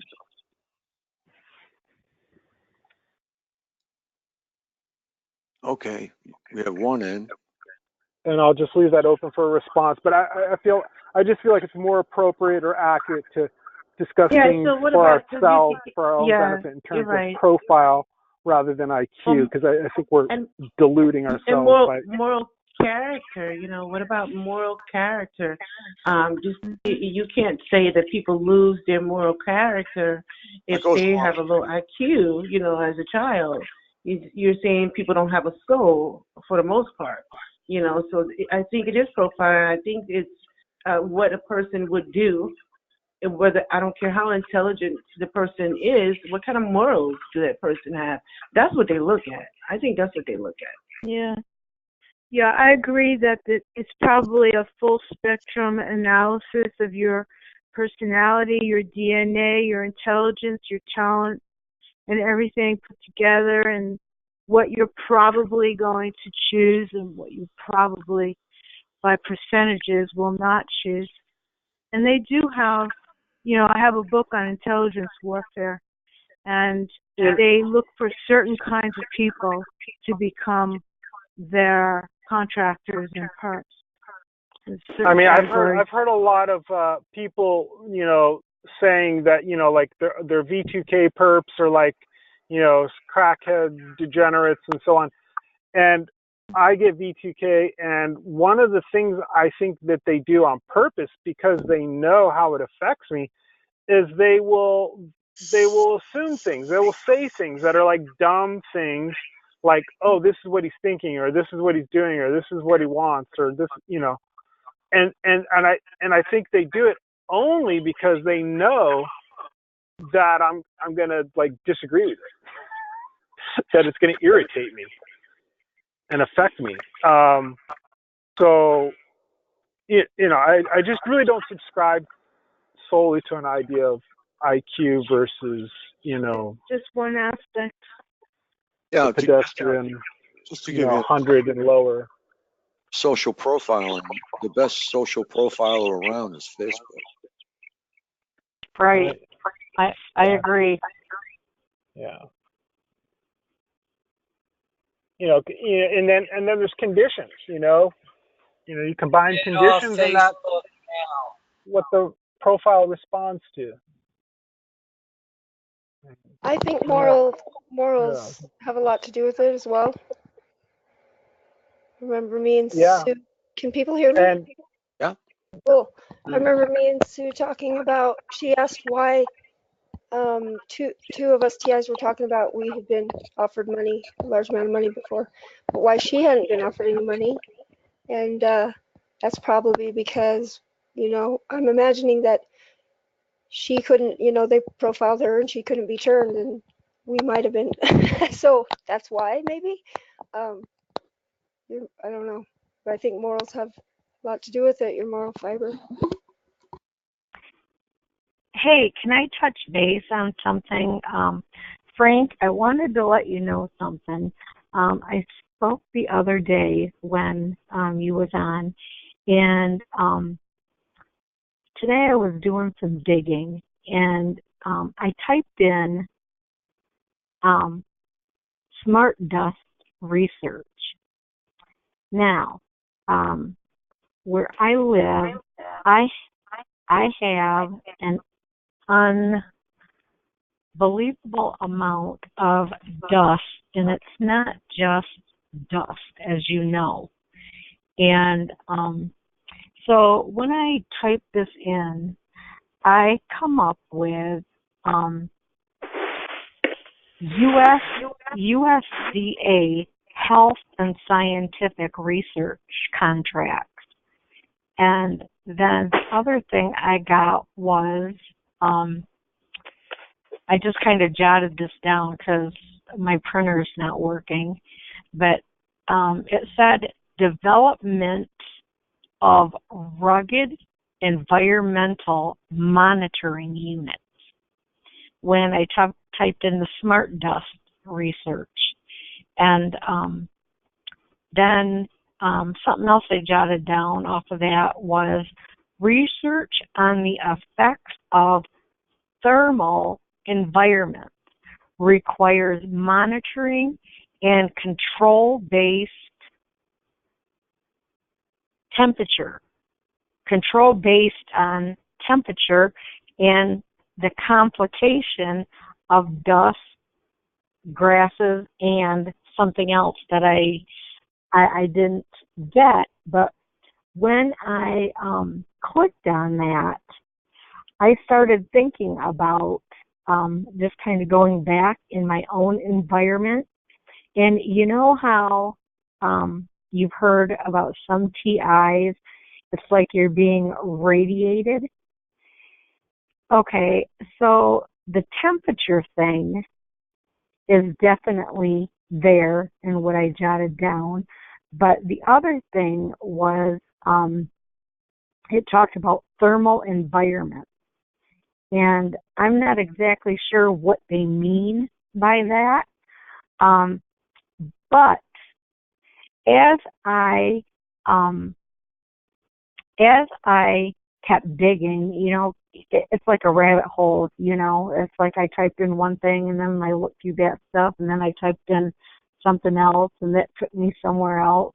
And so, but I came up, get this, I came up with a number, and I believe this to be like a contract number possibly. It is 543805660.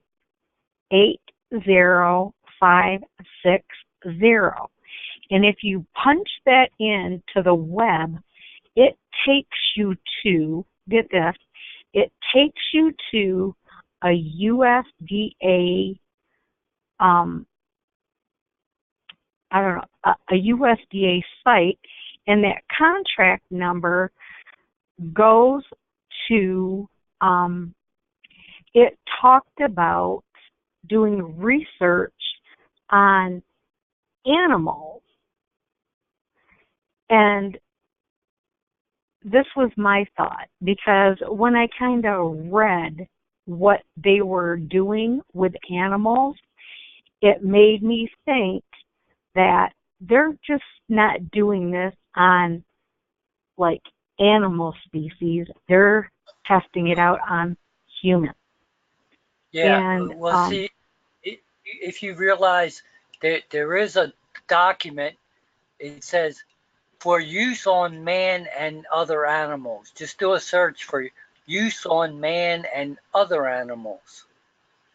Well, the way it read, I mean, I didn't have time to write down everything, so I just kind of wrote down some key pieces. But what I gathered was when I kind of went through, after I typed in this number and I went through that specific, what it brought up, it talked about, you know, like the temperature and the breathing rate of, you know, once you're heated, how your respiration, your breathing it changes your breathing. And you get more, it's like you're becoming more overheated. And it just made me think that, you know, they're not just using this on animals. They're using this, you know, well, we humans are considered an animal species as well, but, you know, of the human form.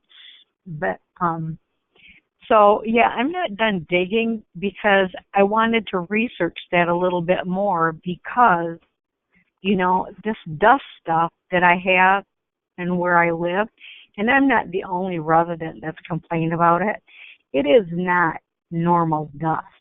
It's not. Take a It is sample. not. Take a sample and get it analyzed before you say what you think it is, because it's, Yeah. you know, this time of the year there's a lot of pollen mixing with a lot of things. Right. Right. So you should get a little bottle that you can seal permanently.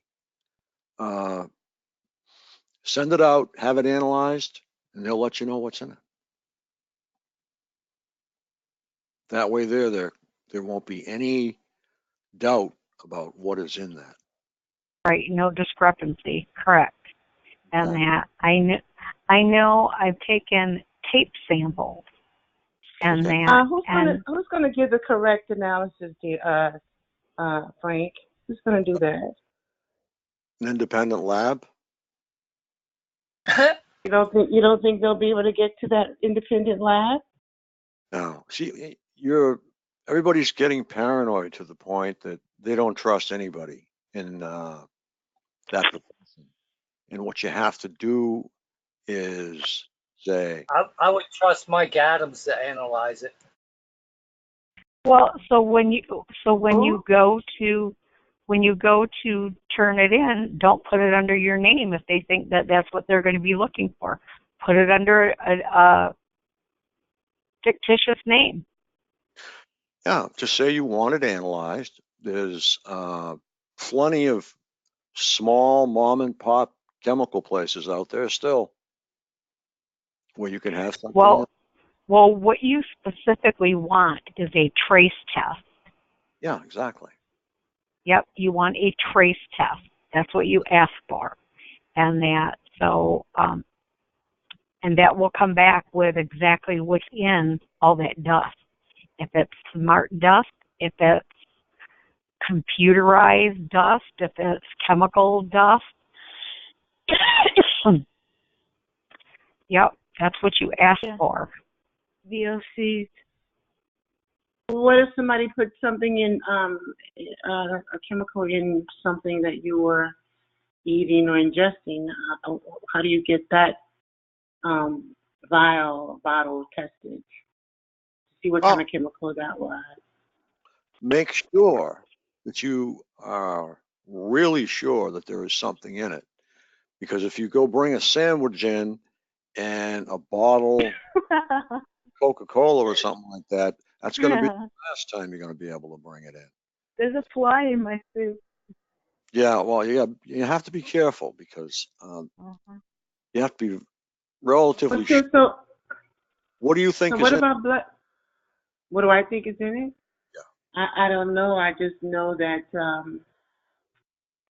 somebody put something in a tincture that I had, and I could tell I had already used it earlier before I got to this particular location, and afterwards, when I used it again, it immediately caused my eyes to feel extremely irritated. And I thought it was my imagination, and so I just kind of let time go by, and I tried it again. And the other bottle, I have 2 bottles. Both bottles did the same thing, caused my eyes to feel extremely irritated. Something like that? Was that Murine or something like that? No, this was CBD oil. Oh. I had 2 bottles of CBD oil, and can you put that in your eyes? All right. No. Put that in my eyes. No, I don't put that in my eye. I put that in my under my tongue. Yeah. After putting it under my tongue, my eyes started feeling really strange, like if some sort of chemical. That can. Like some kind of chemical was in it. THC. I'm sorry about that. Did you get it from a different place? The CBD oil? CBD just doesn't necessarily THC. A lot of times, yeah, CBD doesn't necessarily contain THC, but a lot of times the pesticides they use, the stuff, if it's not like there should be less. No, but I had about a week of use.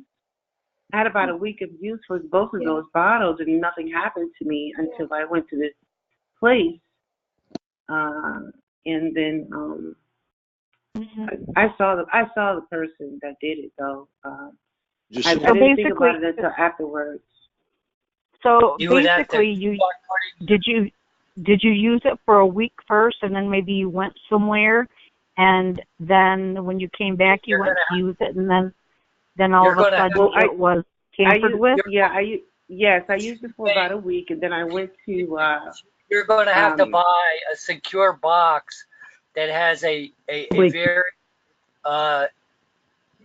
proof lock on it, and you're going to have to lock that stuff up if you're doing it sublingually. If they put something in that and you put it under your tongue, it goes directly into your bloodstream.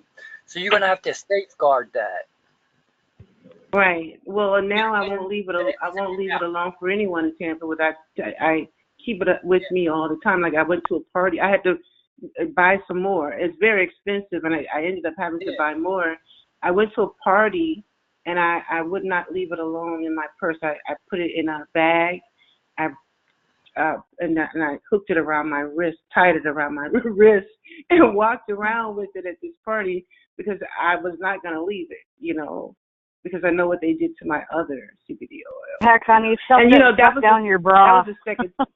But that was, yeah, you're right. I could have done that. But that was the second time, that they tampered with my CBD oil. This is the 3rd round of CBD oil because the first 2 times they tampered with it. Yeah. And that stuff can get pretty expensive. Yeah. Sorry that's happening for you. I'm sure you'll resolve it. I mean, I have confidence in you. Yeah, right. Really. I don't even know how to resolve that type of situation, Well, I guess you carry it around with you, as you're saying, and don't leave it. Don't leave it don't leave it so it can be tampered with. I mean, either that, or hide it somewhere where you don't think nobody will find it. I mean, there's plenty of I could buy a fanny pack. A fanny pack is nice. You know why? Because you can wear a fanny pack around your waist, hook it, snap it, and it's a small little bag in the front, leather pouch, and you can just unzip it. I would recommend a fanny pack by a company called PacSafe. PAC. PACSAFE. It's tamper-proof.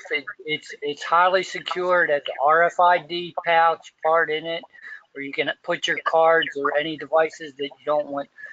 But you can look it up online. The company's called PacSafe. PACSAFE. Okay, I'm gonna. There's a few times on this call and in other conversations too that I've heard people talking about, you're talking about doing things under an alias with the lab tests and hiding things and trying to trick them, and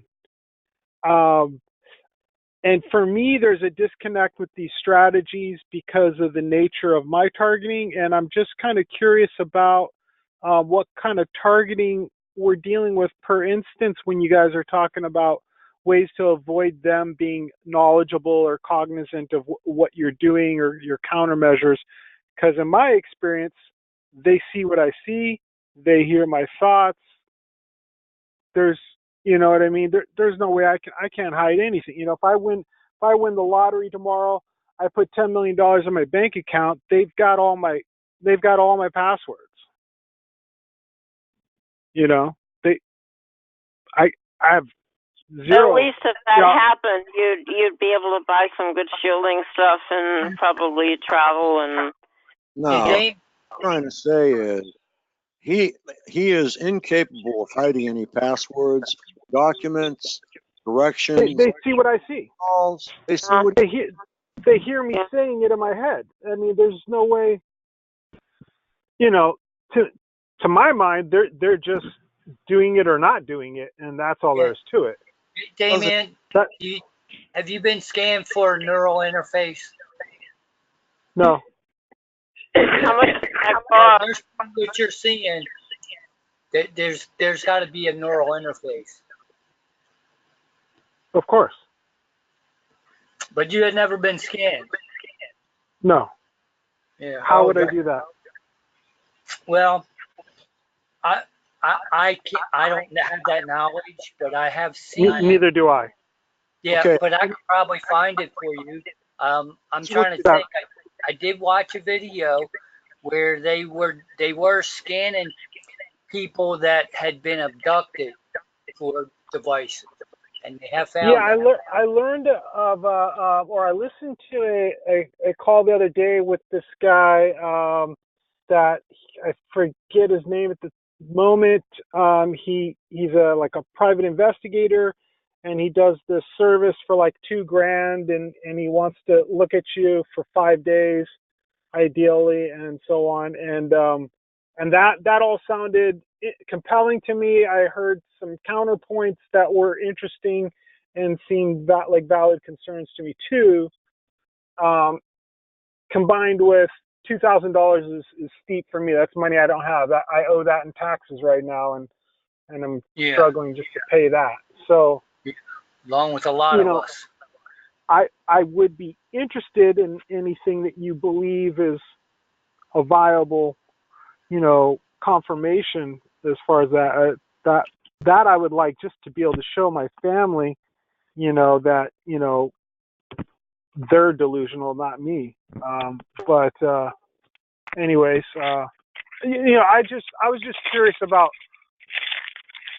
what people's perceived targeting entails when you're discussing these strategies. Because to me, I would only just be laughing at myself if I thought that I was hiding something. I would. Yeah, the only way you could actually do any countermeasures would be somehow disabling the neural interface. Excuse me, sovereign man. Let me just get a word in edgewise. If you go into get something analyzed and you start using the wrong name, and you go to pick it up and you don't have an ID that matches that name, and your birth date doesn't match, okay, you're going to start arousing suspicion that way. Just go in there very casually, nonchalant, and say, I'd like to have this analyzed. I think there may be a poison in it that's killing my plants. I mean, use something incognito. Yeah, I mean, it's like when you go to the hospital, you don't say the word target. Just go there and get it analyzed, period. You don't have to get all overt about Damien, he's being analyzed himself. Excuse me? in Damien's case, he needs to be personally analyzed. He needs to go to Amazon and pick up a CC308 meter, which is very, very inexpensive, and start looking at himself with the thing. They're very, very inexpensive, and they're actually one of the most accurate little devices around. What is that? It's a meter, and it has an audible and a readable red light, and you can scan yourself, and if there is an area that is producing a frequency. Okay, I have one of those. I also have one that's a good one. It's far better than that one. I have the CC308. I also have the Accesso whatever FC6002 MK2, goes from 1 megahertz to 6 gigahertz RF tracer with a forget what it is. It's the antennas are kind of cool, but yeah, I haven't had any luck with any of these RF detectors because you know, I go out to the like to the beach or somewhere rural, you know, and I don't get any signals off of the thing. I don't know if it has to be actively in use at the moment, according to what the private investigator I was referring to earlier was saying. He was saying, you know, anything that works remotely is never off. His equipment is sensitive to it, blah blah blah.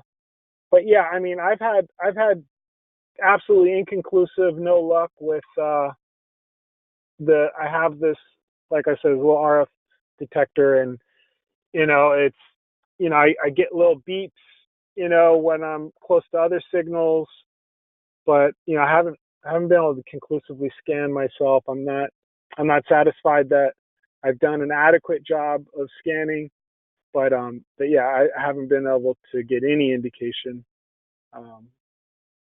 from that CC308 thing or the better one that I have. I have like a $250 one I had to get through Germany, and they wouldn't send it to me. Yeah, I had one place I ordered it, it was on the way, and then they said out of stock, and then another place I ordered it was on the way and got stuck in customs because of batteries, and then they had to send it to me again without the batteries, and then I had to go get a battery made for it at this little battery store and make sure I got it, you know, everything right and straight. But you know, and I haven't had any luck with either of those two attempts.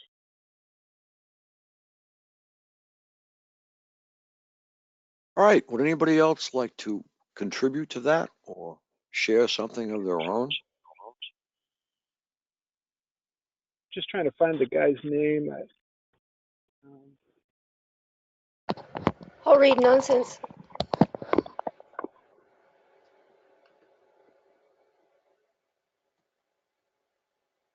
So there was a lot of interesting information here. What was this guy's name? Okay, so I'll go for it. So I'll just blurt out this. Oh, here he is. Private investigator Roger Tolles. Tolces, Tolces. Roger Tolces. Where is he from? He's, I believe, he had a couple locations. He's in. Go ahead. He's in Utah. Yeah, he's in Utah, and I think sometimes he's in Southern California as well. Yep. I've heard of him before. Yeah, so I recently became familiarized with him and his work, but yeah, I don't know. So based on what he said, you know, I had some ideas, but you know, it's all very complicated. You know, it's exotic technology, so who knows? I don't know. Okay, there are many people. I just read one document that says this is coming from HAARP, and it's using very low frequency to match your own. Okay, we've got either a stream going on here or an echo. Yeah, Roger Tulsi's his website is bugsweeps.com. Is that it? Yeah. Yes. Yeah, that's correct. And he talks about a little bit about low frequency signals too, and how once signals get low enough, you're basically talking about sine or sonic vibrations and so on, which would couple onto what you're introducing with the HAARP. Does he tell you how it comes to your house and charges you between $500 and $1,500 and then says there's nothing I can do for you? He basically tells you it's $2,000. It's like 2,000 to see you. He needs 5 days. It's not going to be cheap. And he describes what he can do for you and what it tells you, what it does not tell you. And he basically tells you to expect nothing. It's just he does what he does, and you will find nothing in your home. Okay, I'll tell you that straight up. You're not going to find anything in your home. You're going to find it trying to enter like the back of your head or somewhere on your body or exiting your body. You're not going to find anything in your home. It's not going to happen. Okay, the reading you get in your home is going to be the same reading you get outside. This stuff, you can wander out in the middle of the wilderness 100 miles with nothing on but a smile, and they'll still follow you. So what I'm trying to say is there are a lot of different theories on this. And I think one of the theories we've just gone over a little while ago. And talking about brain entrainment from low Earth orbit satellites. I don't like to be interrupted, SM. Okay? I'm sorry. That's all right. I know you're just trying to help. But there's a couple different rules going on here. Total satellite, total HAARP, or Suga, which is Russian. And now we have a new Chinese one coming along. So we have to start measuring, like there's one gentleman from Japan who used a microwave meter, and he got readings at 12 o'clock, 10 o'clock, 2 o'clock, and so forth. But he did not get anything like totally east, totally west, or south, just from above. Now, the reason he got readings, we'll say at 10 o'clock and 2 o'clock, we'll say is because the satellite was, I don't know, 300 or 400 miles to the north or south of him, or 1,000 miles to the north of him or south of him. But there's a reason why there is an angle on that. And that angle happens to represent some of the people that are getting hit through their windows. They think they're being hit through their windows. And I can see that because it's like taking a light and holding it straight over your head and then having somebody walk away with it, still overhead, in the exact same position, but walk away with it. And obviously you get a different angle, a different trajectory from that light. So that's one way of explaining that.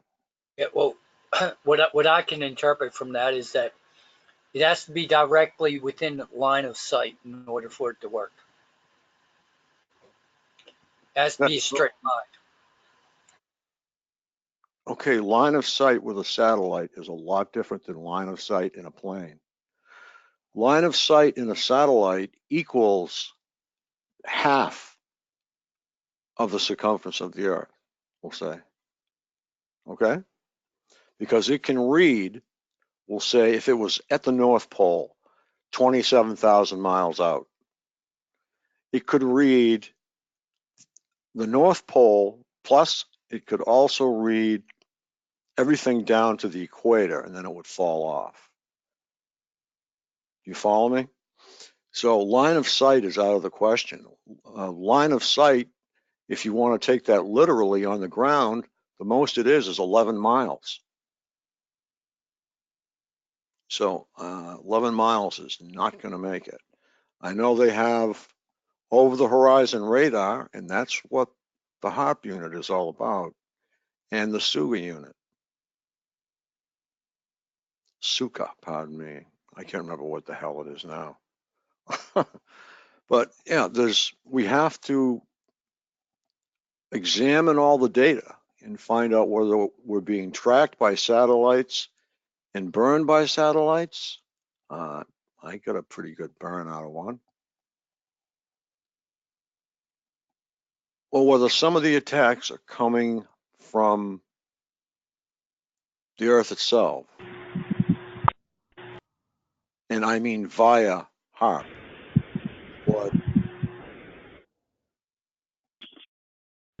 Frank, do you think a test case for examining all of this data, because it's thousands of people, people are getting different types of things happening to them, and with different types of measurements and devices used to measure, either frequency or VCK or even chemicals and things like that. So should there be like, how they do?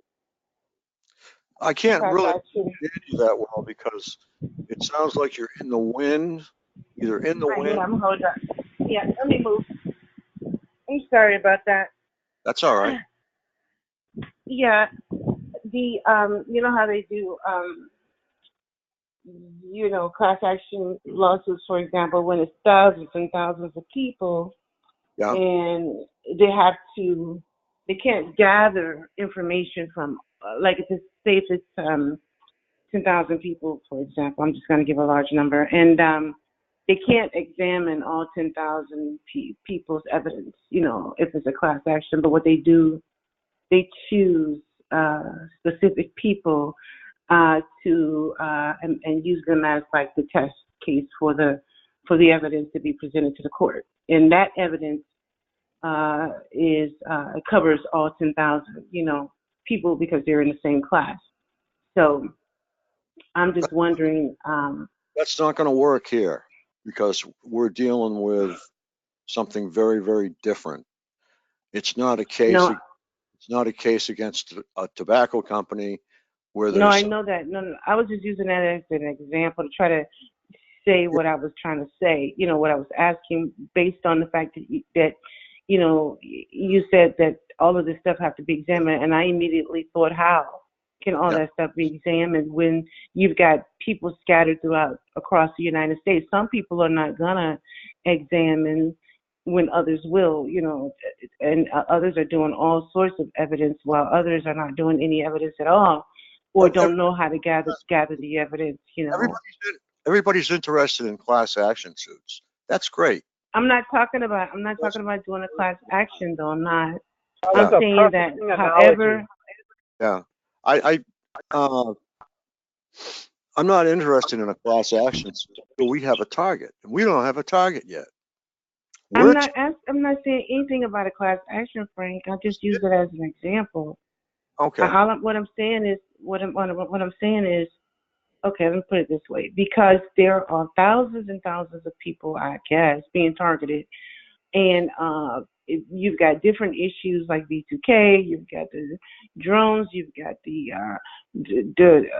microwaves being pointed at people, and chemicals, and all of these different scenarios that you have, but you've got it spread out amongst all of these thousands of people throughout the United States.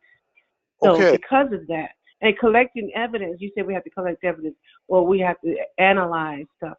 And my thing is, how, if I was to think about it that way, analyze anything, who is it going to benefit? It's only going to benefit me. How's it going to benefit anybody else? So that's why I said, could there be a test case? No. Could there be a test case? No, and no. If you get something analyzed and it has chemical A, chemical B, and chemical C in it, somebody else across the country, you post that information, okay? And they found the same chemicals in their analysis. And Lorraine in New Jersey found the same things in her chemical analysis. Then you can start looking at that as pieces to the puzzle. But if you pick up pollen in burger juice, it's just not going to work. What we're going to have to do, because this case is as such, many people are going to have to be deposed.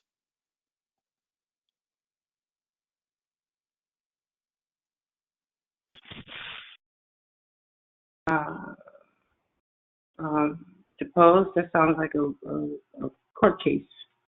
Yeah, well, that's where you brought up class action. That brought up court case. But what I'm interested in is I'm interested in ending this. If anybody wants my share, fine, you can have it. I want this gone, dead. Yeah. Amen. Yeah, but how? Oh, we're working towards that. We're getting the word out. That's why I tell people to There's power in numbers. My latest theory about that is that it's going to come down to the RICO Act, where they investigate organized networks of people. But I don't think we can do that from our level of it. It has to come from the Justice Department, somebody who has access to those surveillance tools where they can put the networks together. Or maybe not the Justice Department, maybe it's some other department that has equal or superior tools where they can put those networks together and take it down all at once. That's just my latest theory, you know. You know, we had this representative back in the year 2000 come up with sonic attacks, laser attacks, okay, and we just had MIT come up with the fact they're just letting out, I think they've had it for quite some time, as to you, that they're transporting V2K via laser. So, you know. And how can we intercept that and analyze the data of a laser when we don't have millions of dollars worth of equipment to do it? You have all. What? Yeah. And why don't I see? I don't see the light. I don't see a light. Don't at see the end of the tunnel. And any of the conversations, I just don't see a light at the end of the tunnel. Light can lighten the mood. What I'm talking about is laser light. You don't see laser light. That's the problem. That's an analogy. I'm saying that I don't see an answer. Well, we're working on it. I'm spending every last minute that I have trying to find an answer. Yeah. And all I'm asking you guys to do is correlate your information. That's all. You know what is an answer though? It's a mighty tool. The pen, writing. It's a mighty tool. I think someone should have taken that newspaper article from what was that? The Chicago Sun-Times, and everywhere where this individual made a wrong statement about TI, throw facts in it. Dissect that newspaper article. Write your own based on what that person said. Dissect it and insert the truth everywhere he said a lie.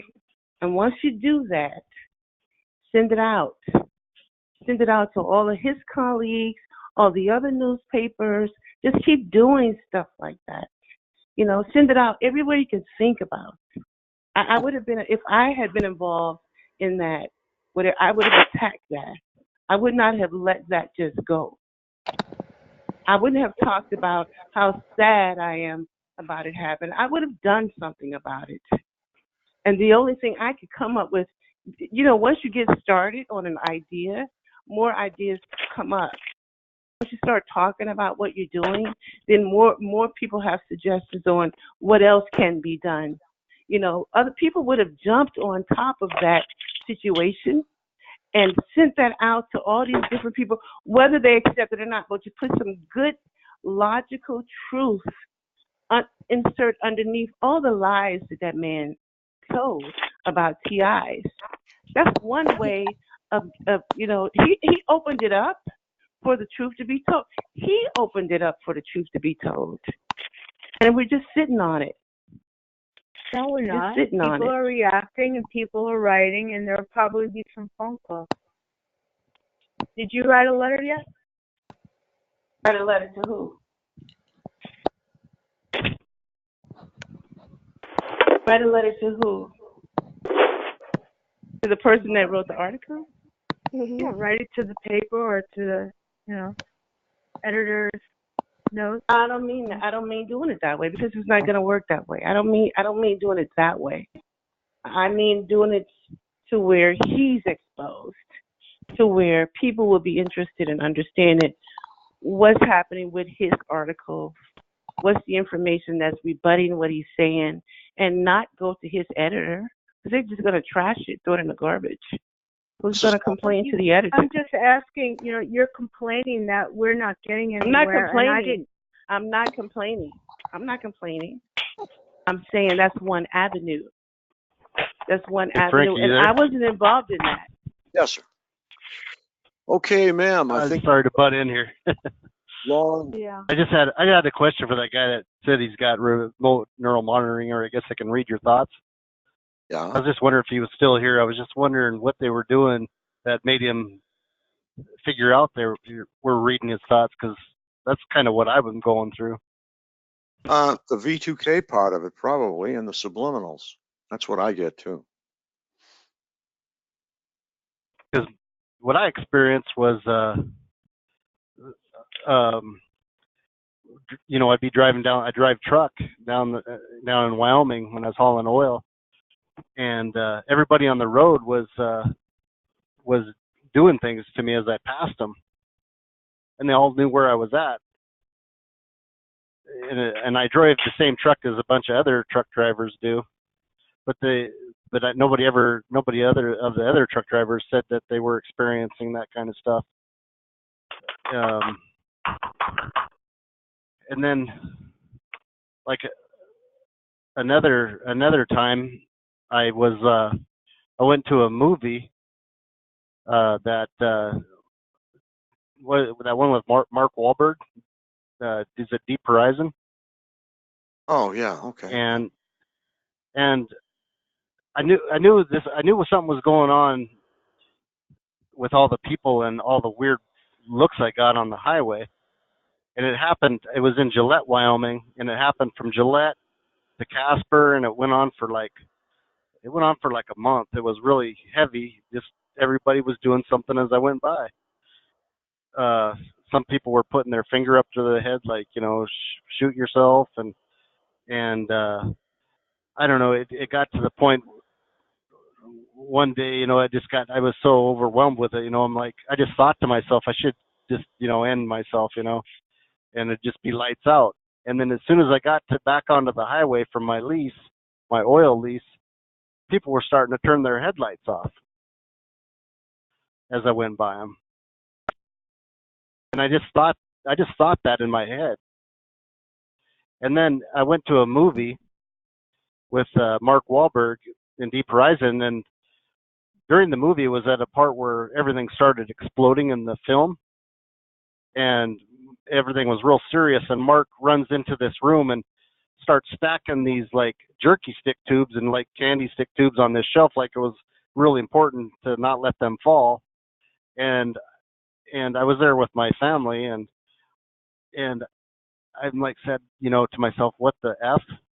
And there 3 guys down in the like lower row were laughing, and they had their phones on, and they were looking at their phone, and then I didn't get it, but after that was the weirdest part of the movie. And then when I walked out of the movie theater, the guys, those guys that were laughing were in front of me, and one of them, it was an older guy. He turned around and he just kind of stared at me, and like stopped me from walking out of the movie theater. And it was kind of weird, and he walked out. He finally left and let me go by. And what else happened? I get stressed out talking about this stuff, but you're among. Yeah, they are remote. It's R&M, remote neural monitoring. So it's like they're doing a constant MRI on your brain to see what's lighting up, and they're analyzing, what your intentions are, what you're thinking about doing, and so they're trying to get your reaction from that, and they want to see how much you figure out from that too. Well, in my experience. However, don't. So that's one side of it, okay? That's one side of it. Okay, you already. They're not. You gotta understand. They're not important. Those people are not important. You have to focus on you. How did they get the movies, the screen, Mark Wahlberg to do that in the movie though? I watched the movie again at home, and that scene's not in the movie, and I just don't get it. And another thing happened too when I was watching the Today Show with Matt Lauer, and this was during the World Series. This was I think it was back in 2016, and they're like all chanting for the baseball team to win the World Series. I can't remember what it was. See, I like baseball, and I'm into baseball when I was younger, but and when I was watching Matt Lauer, I was looking at him, and he was looking. It was like he was looking at me, and then he tried to hide in the crowd because it was out in the street when they're in front of a bunch of people, and he was trying to hide. It was like he was trying to hide from me when I saw him, and that was another weird thing. But it was another. I think the next day I got on TV, and I flipped the channel to watch the World Series. And just before the pitch, the umpire, just as I turned the channel, it showed the pitcher about ready to deliver the pitch, and the umpire stood up and called timeout. And next thing I know, it shows the screen of the audience, the people in the stands, and everybody got pixelated. It's just weird. And then another thing, with that movie theater incident, and those guys looking at their phones, I noticed when I was driving down the highway 2 in my truck, when I thought, well, people are seeing my thoughts on their phones. No. And then everybody I went by, they were looking at their phones as they drove by me. So, I really got messed up over this. Don't worry. Well, yeah, I think it's, for example, it's like constant repetitive patterns of let me give you an example. Just say color over and over and over and over. Everywhere you go, you're seeing this weird color, and everybody's got it on, right? And so you start feeling like you get sensitized to this, I guess. Whatever, it's like inserting thought patterns into your mind, and they play it over so much, hundreds and hundreds of times maybe, to where, for example, if I was to look at television and see that color, then I would think that they're doing it on TV now. Oh, they got this, color on TV now. These people, how did they set these people up on this commercial to have this color on? This is what I could think, but it's not really happening. But it's not really happening. But what is happening is that they're brainwashing me to where I'm starting to, even when it's not happening, believe that it's happening. So it's a brainwashing technique. It doesn't mess with me. Now I don't care. It can't. I understand what's happening, but whatever happening to me is not important as far as all that old crazy stuff. However, you do have to get a handle on it. You have to recognize the reality of what's going on. You have to look at and you can't want to know. You can't want to keep knowing why they're doing it this way, how they're doing it this way, what kind of technology. You cannot keep wanting to know that because you're constantly in their arena. You got to get out of their arena. You got to get into your arena. And when you get into your arena, then you'll start getting better answers. But as long as you stay in their arena, you're not going to get any answers. It's just going to be spinning and spinning and spinning because it's a game. And that's exactly where they want you, in their game. How did that happen at the movie theater and then on TV? Because probably, and I'm just assuming, somebody else can jump in, but probably they had already put something repetitive in your mind over and over and over again, and when you went to the movies, it triggered that. You saw something that you had already been programmed to see anyway, or to respond to anyway. That happened way before the movie. So they're sending an image to my mind, and I'm the only one seeing it? No, you're sensitive to it, but I don't know exactly the cause, but that happened to me, and it's really, I don't know I don't have a good explanation for how you perceive the things you see to be like that. But as someone who's experienced exactly what you're talking about, it is really mostly it's not real. I have been I have had those experiences like you have had, where I remember I was watching a religious show, and then all of a sudden I saw a friend of mine in the audience, and then I've had other examples of that happening. My sister has told me different things of happening, where they somehow they're controlling. I don't know how they do it, but I've had those same experiences as you have discussed. And it's almost as if they're reading my mind. I can even be writing notes of different things that have happened. And before I could finish the word, writing down the word, they'll make some sort of noise at that time. And it's a conditioning process, I understand. But it's also allowing me to know that they have those abilities and that they are watching. It happens with the appliances, cracks in the walls, all sorts of different things that they use to do that. That's a little different.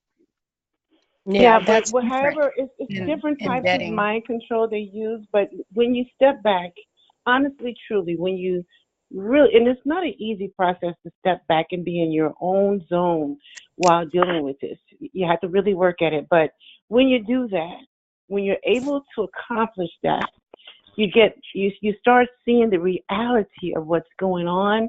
It cannot affect you as much mentally, and then you start getting more answers, and you start getting more strength to combat it. But you can't gather your strength to combat this thing and even get the answers that you need for you to deal with it by being over in their zone, questioning everything that they do, giving them so much, like they're the technology is so great and over and above our mind. Ma'am. You have. Ma'am, it's 45 minutes. Supposed to have 10. Okay. You need to let somebody else pick up and see if they'd like to speak. Hi, I'd like to speak, Frank. Sure, This is Donna. Hi, Donna. I am so glad this lady said that, because people have told me I am crazy. This has been happening since the beginning of my targeting. Like you're watching a movie or listening to the radio, and they'll stop it in just a certain place.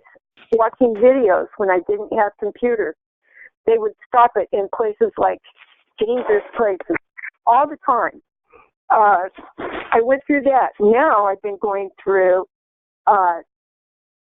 hearing someone's very close voice. I'll open my eyes, I hear a noise. Like you say, key things. I feel I'm being conditioned and controlled by it. And I'm being called crazy and nuts about it. And I'm not crazy, I'm not nuts. I've been checked out all over the place. This is really, really, I don't know what to do about this one. This is just off the chart. Okay, what is happening with you? With me? Yeah. It's what she said that goes on with her. And it's been going on with me for a long time. And it's real easy to say, oh, well, that's crazy. But yeah, I know it's crazy. But I've never heard, like I just said, the stopping in the videos, pausing at crucial times. How long has it happened for this? 10 years. Except for it's way different now. I never heard anybody's voice do it. And this is where the crazy part comes in, because I really can't say too much. But it's really hard for me to talk to anybody, really. It just is. Well, you've come to the right place. For different reasons. Well, yes and no. And Frank knows what I'm talking about. But you know what? I'd rather bring it up than have my mental sanity go down the street and start being gaslighted and told I'm friggin' crazy. Because I know I'm not crazy. Of course not. I mean, I'm so damn busy, I don't have time to be crazy. I mean, I'm a slave. Hey, how about that? I am a slave.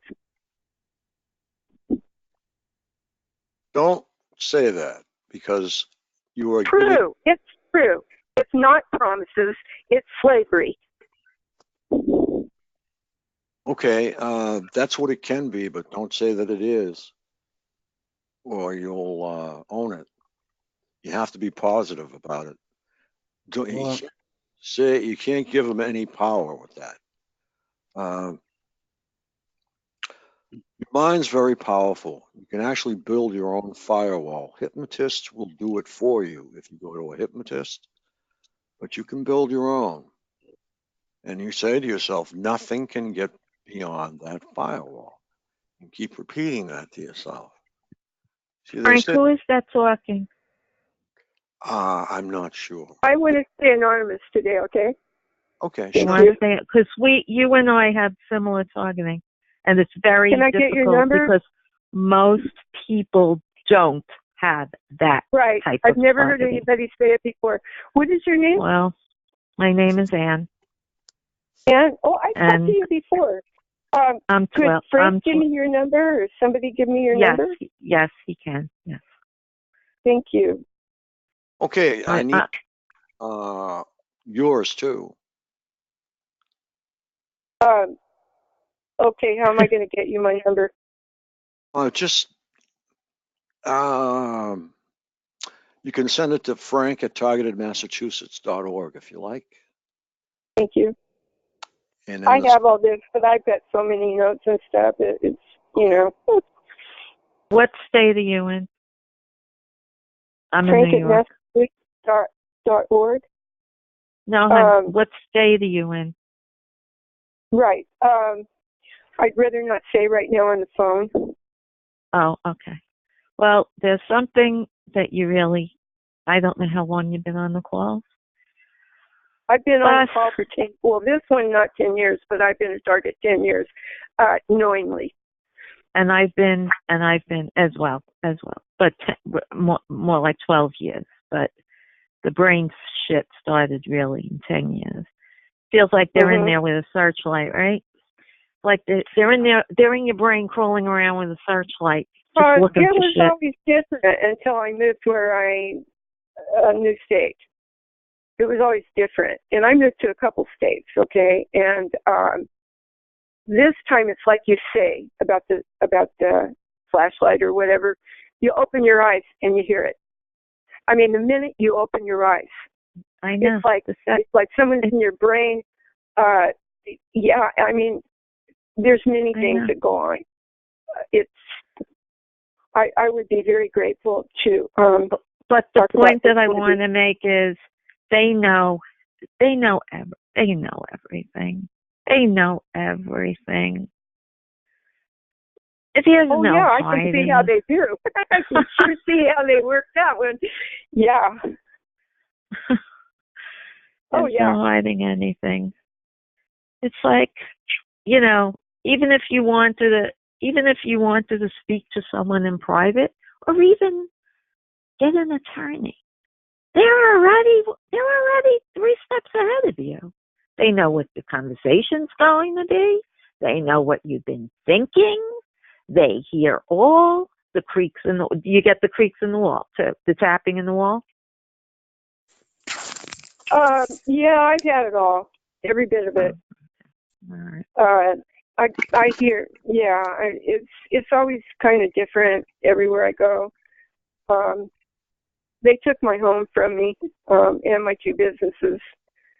2 growing businesses. Yeah. And me too. now I'm kind of like in a real little prison, way, way, way away from everything. And I'm not sure, but I think the guy next door is burning something. I found his little pile of where he burned stuff, and I've been saying that something's going on around here. I've been saying different things. I won't go into it, but I found the pile, and I get nauseous. I get woozy and lightheaded, and like I'm being drugged or something. And I sleep. I mean, it's ridiculous. It's so hard to go to sleep most of the time. And then when I do, it's so hard to wake up, even if I have enough sleep. So I found this little guy's burn pile. I've been saying that someone's out there cooking drugs, and I still believe it. And you're not supposed to go there. You're not supposed to say anything is to do with drugs. Okay, that's a no-no. Right away you'll be deemed nuts or something. But it's funny how everywhere I've ever been, when you get there, right away the first thing you learn, oh, this is the drug capital of the United States. Really? But nobody is manufacturing or cooking drugs. How odd.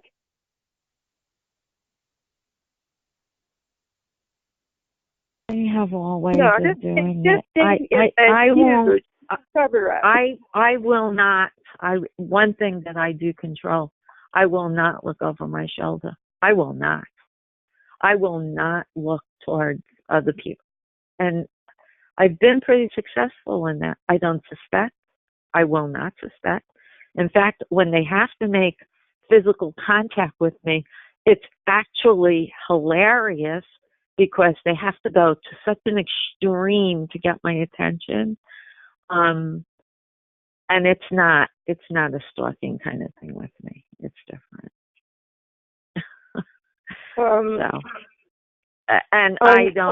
I will not suspect. I do believe that it is total mind control. I do not suspect people. I think when people do something ridiculous, okay, or something offensive, I think they do not even realize they're doing it. And I have a way different view on it because I've had a lot of interaction with these people. I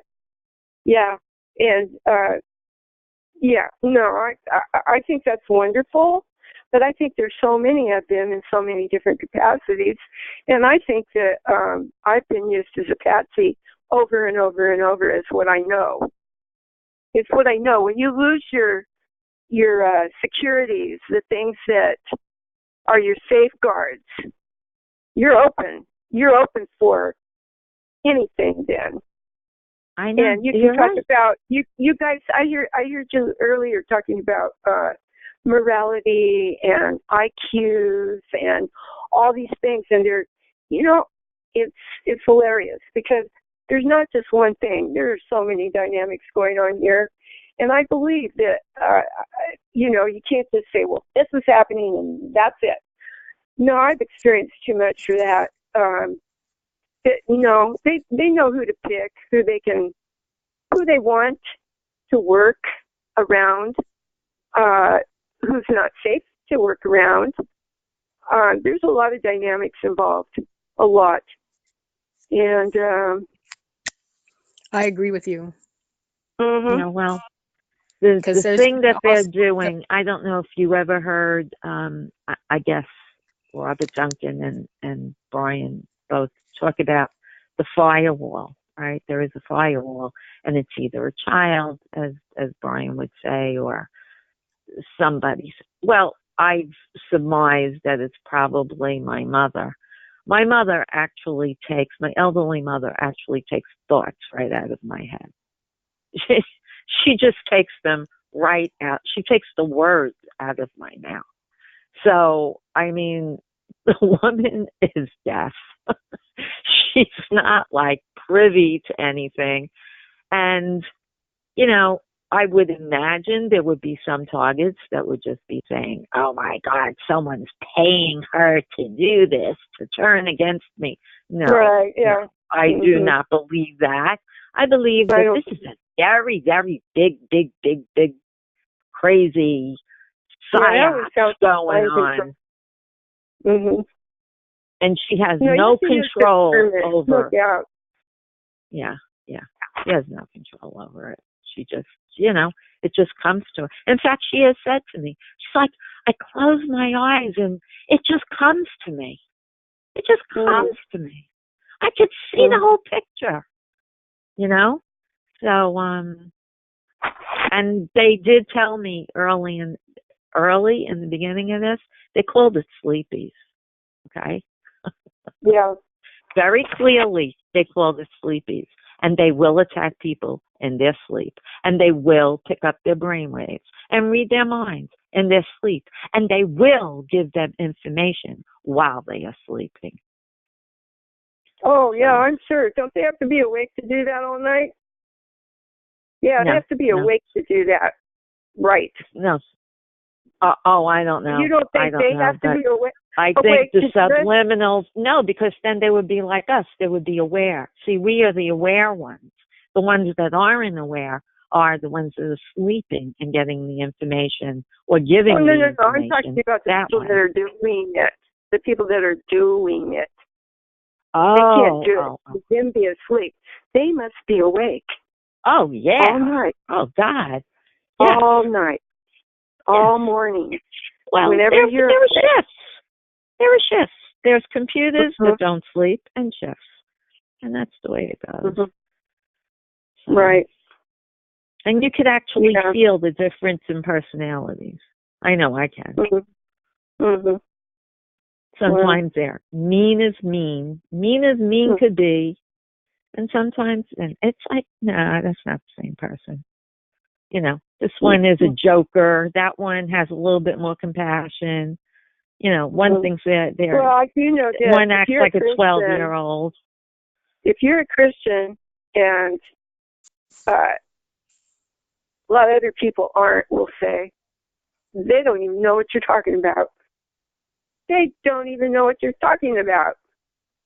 So maybe it's a good thing. You know, the people doing it, they don't care. It's not that they're anti-religion. They're scientists. They're scientists. They don't care about religion. They care about science. Everything else is, you know, irrelevant. It's just not important to them.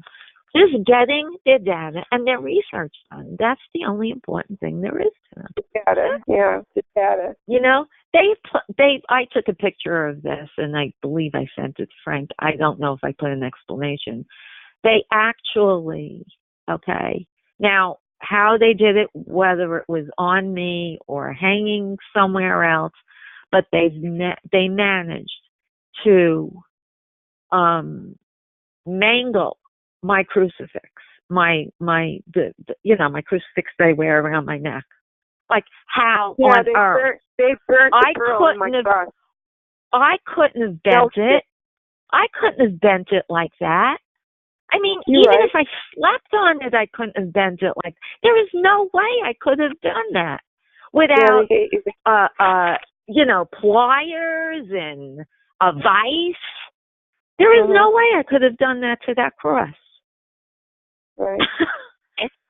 Is it because they're anti-Christ? It's not because they wanted to get my goat. That's all. I don't believe that. I believe that they're Satanists. I believe that. I believe they're Satanists, and I believe that they hate the cross. I know they hate the cross. And they hate all that it stands for. They hate it. Yeah, they may not even know. I think a lot of them do. I think they know scriptures backwards and forwards. But I think a lot of them are just reprobate. They don't even know anything, probably, much. Just what the world has shoved at them. And, they just slapped it up like a little kitty cat. There are a lot of variables, a lot of dynamics to this. And I think one would do well to get saved, become a Christian, so that they can start discerning what's really going on in their environment. That's what's driving me crazy, is that I have discernment. I have the Holy Spirit. I'm grounded in the Word of God. And the things that are going on that are fought against night and day, 24/7, fought against. Yeah. And I can't live that way. I don't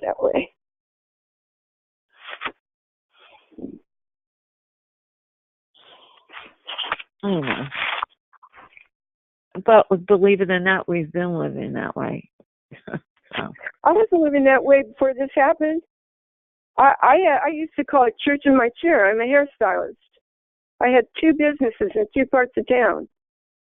I had Christians coming from all over Washington, Oregon, all around the areas. Yeah. I mean, I got a lot of people saved with my conversations in my chair. I lost positions over it too. But it wasn't about me. It was about what I was doing for them, and taking care of myself in the process. It was joyful. It was happy, because I was joyful and I was happy. Exactly. And happiness begets happiness. Yeah, misery begets misery, arguments, hatefulness, that's right. Hell. Oh my God, it's just. But I refuse. I go to work. I refuse to. I will scream bloody murder in my car until I lose my voice, cursing them out, and I will go to work with the biggest smile on my face. Okay. And greet everyone, and genuinely, because I refuse to take it out on somebody else, an innocent person. Mm-hmm. And that works pretty good. That works pretty good for me. When you have to interact with people, you don't come at them with a spirit of war, spirit of murder. That's not what being a Christian is about. That's not even what normalcy is about. It's psyops. It's psyops. That's it. Psyops. This is it. DARPA. HARP. This is psyops. This is this is hacking. They hacked everything else. They hacked your telephone. They hacked your computer. They hacked your banking. They hacked everything. Now they want to hack your brain. They already got your facial recognition. They got your DNA. They want to hack your brain. That's what it's about. Because they can. Do you know what a big deal that is? To read somebody's mind? Do you know what a big deal that is? Yeah, I've got a big finger.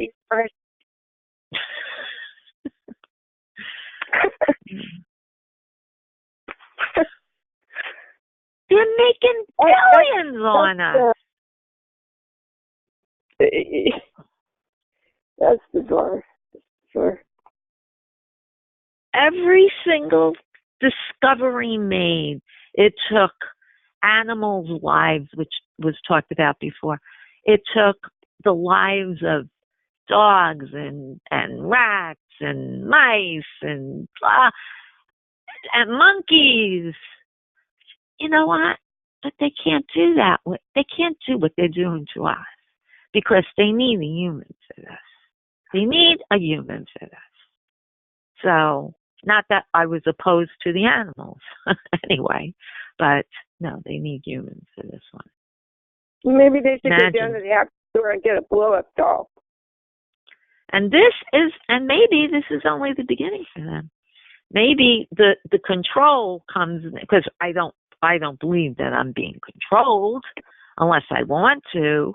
See, they used to give me good advice. They used to tell me, okay, like good advice. Let me put it that way. You know? Like they have predicted already the outcome and they know the best outcome for me to take. All right. And then they started fucking around with me. Yeah, why? How were they telling you subliminally? Okay. Or when you go to the store and you pick out two sizes and you have two pairs of pants and one is this size and one you're like, I don't feel like trying it on. I wonder, I don't know which size. And they would tell me which one was going to fit me perfectly. Okay.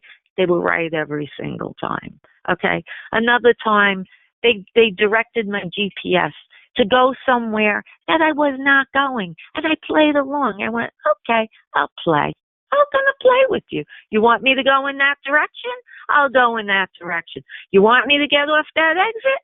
I'll get off that exit. And I did. And I went to a job that I was not supposed to be at. Okay. I went to a job and who was there? But my two bosses. And when they saw me, their faces lit up and they were ready to buy me a car. All right? So when I say that they were doing things to win me over, that worked out really nice for me. I mean, that gave me lots of brownie points with, the company. What are you doing here, Ann? I says, I got a phone call this morning. There was a problem. They said, yeah, but we told you we would take care of it. I was like, but I didn't tell them. Well, my GPS sent me here. Yeah, people you're dealing with directly. And it sounds like what you're talking about. As it progressed, it's more computerized now. It's a lot of repeating bullshit that doesn't mean anything. Then they had this whole big period, which they still have, that they just screwed around with me. I mean, they just screwed around with me. It was just, they stopped doing that. It was, I don't know, it was like this crazy takeover or something. And my response to that is, you want to screw around with me while you're in my brain? While you're a virus in my brain? No. That will never happen. That's not a way to win me over. And that will never happen. And then, I'm going to tell you the truth. When they were giving me good advice, I'd find myself asking them questions like advice, like, what should I do? What should I do? But you know what? I'm so glad. It's like, that's when they take away your free will. Because that's when you start depending on them. Okay? Mm-hmm. Like, oh my God, they won't tell me whether to go left or right.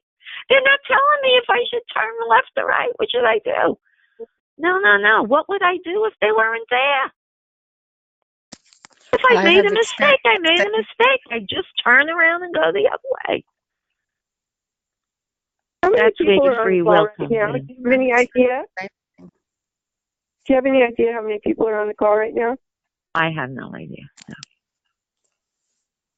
Is anybody on the call? I do. I'm here, Lisa. I'm here. My name is Lisa. Hi. Oh, that's probably 55, something like that. How many? Sorry? 75? 55. Oh. Yeah.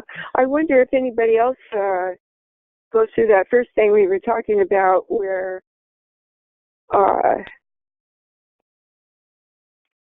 things are like you're just watching something, hearing something, and it pauses.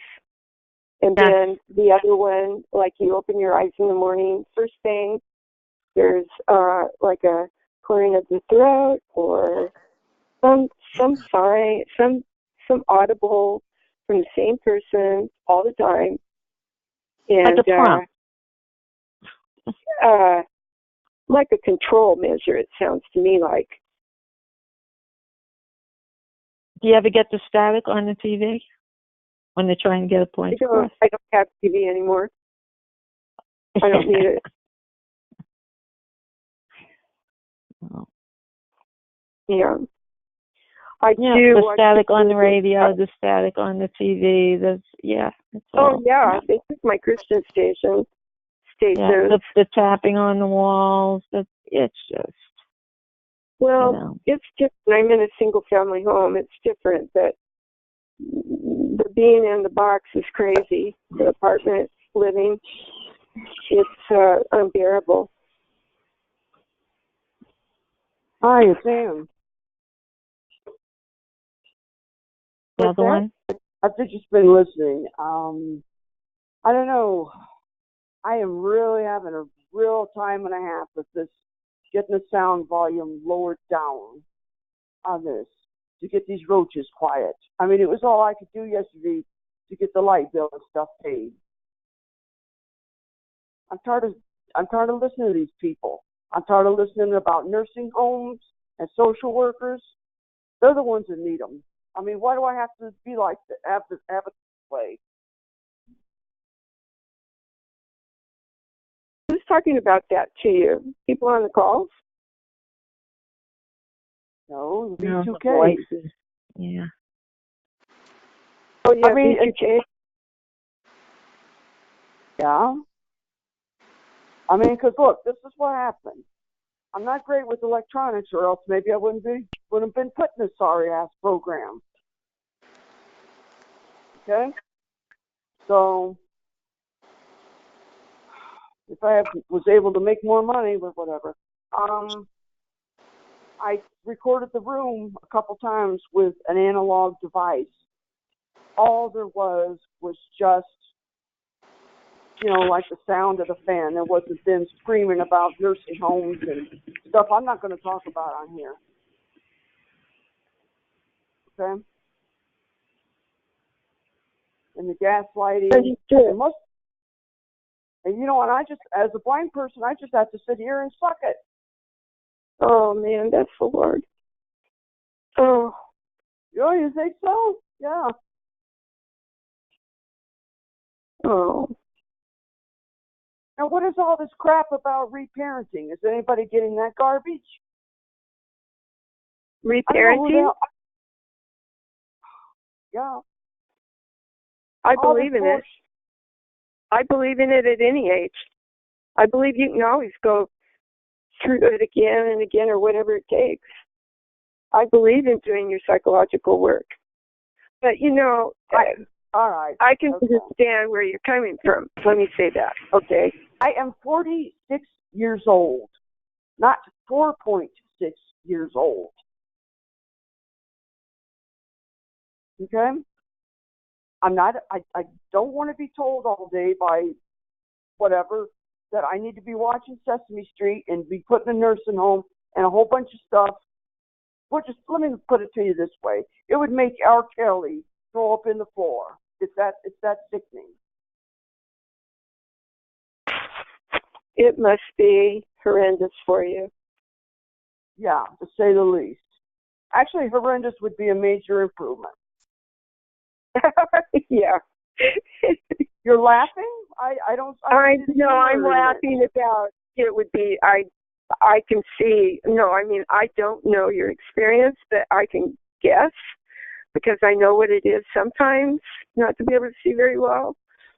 And, yeah, my word was let me just say, I wasn't making fun of you. My word was probably very lacking, is what I'm trying to say. Yeah. And what I want to know, if these rich bitches, they keep saying over and over again, they keep screaming and screaming and screaming. They got that V2K volume or whatever in the hell they're using. I don't think it's even that. I'm wondering if this is some kind of copycat thing, and they're using something like Audacity. And like I said earlier, I don't know as much about electronics or anything. So, if you have V2K, you know it. Okay. Okay. But at the same time, I don't see why I should have to listen all day long listen to it at a volume that's about to bust my eardrums in. Never heard of that. It's usually always on the outside around you. 300. Well, that's what I'm saying. It is around me. They move it around. There's nobody out there. It sure is. It's not the CIA or any of this other kind of crap. You know, So I know they got some pretty sophisticated stuff. You don't need a bunch of wires in a box. You know, I mean, come on.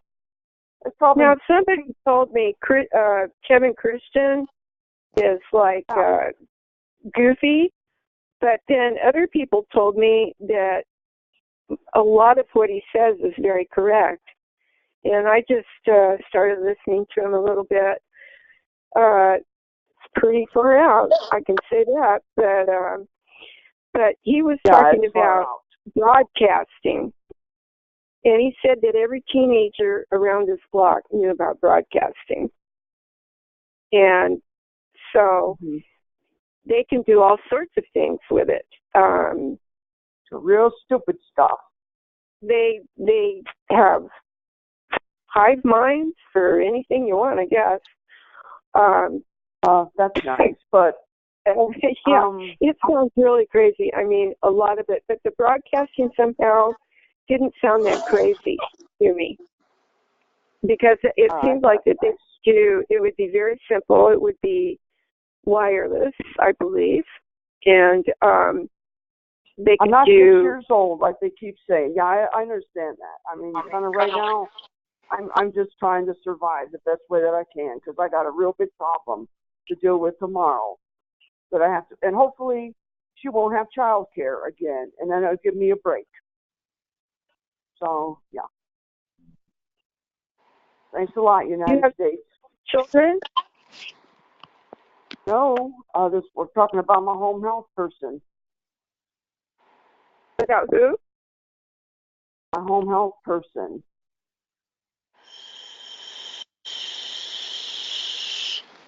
That's all right. I'll come back. I'll come back another day. I mean, I don't know. We've got a bad connection or something. It seems like. Right. It sounds like What's happening, Ann? What? What's happening, Ann? Well, all these people are just screaming. I mean, they have got the volume cranked on that thing like crazy. Well, I found out what they're doing. They're using some kind of RF thing, because I've been reading about that. You know, I mean, just noise campaigns. I mean, they got somebody up there. I mean, these people are soft in the head, and then some. I mean, really? You won't find a speaker or a microphone anywhere. Well, I figured then. I don't know. I mean, not being able to see. I mean, there's stuff they could do to me that's going to really bother the hell out of me, that might not, on somebody else. So I'm surprised that they are sticking with you, because that sense right there is the primary sense they use to get information. Okay.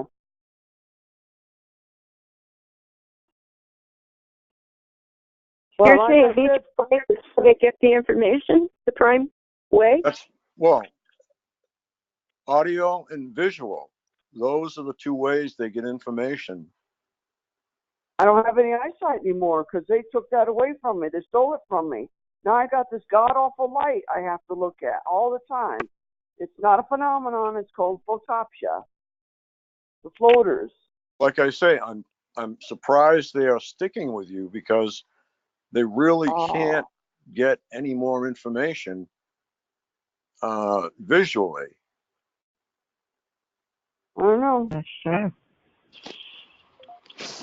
I mean, maybe I'm tired of hearing about commandments and just a whole bunch of garbage.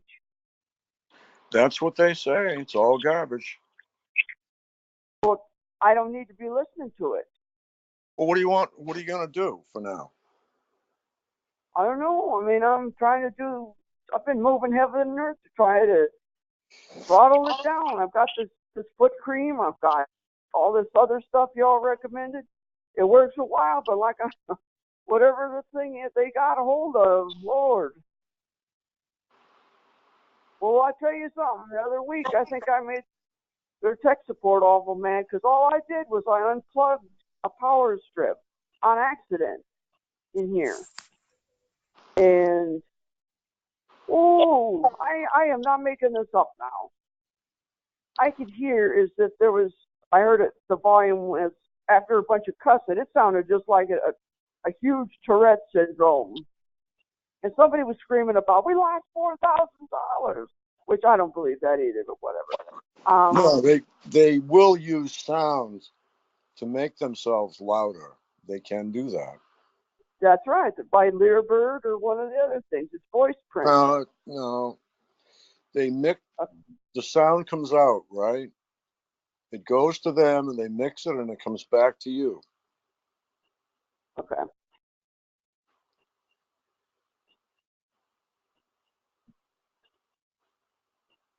But lately they're just doing everything they can. I'm going to have that stupid aide here.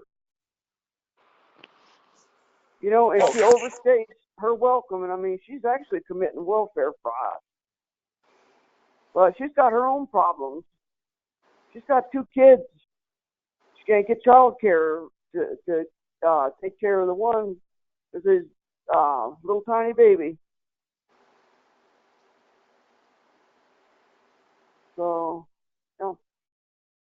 that's why I'm saying, hopefully it'll be a blessing, another blessing for the 3rd week in a row that she hasn't had child care, for him.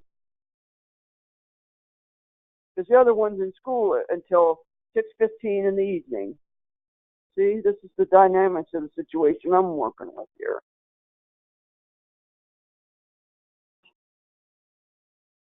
Why don't you tell her to take a day off? Well, that's the thing with Medicaid.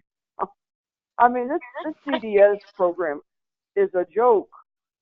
I mean, I tell you, it's more empowering because I hire my own people, and and the other week she was loitering here. I could have had her arrested. I'm in a real precarious position here.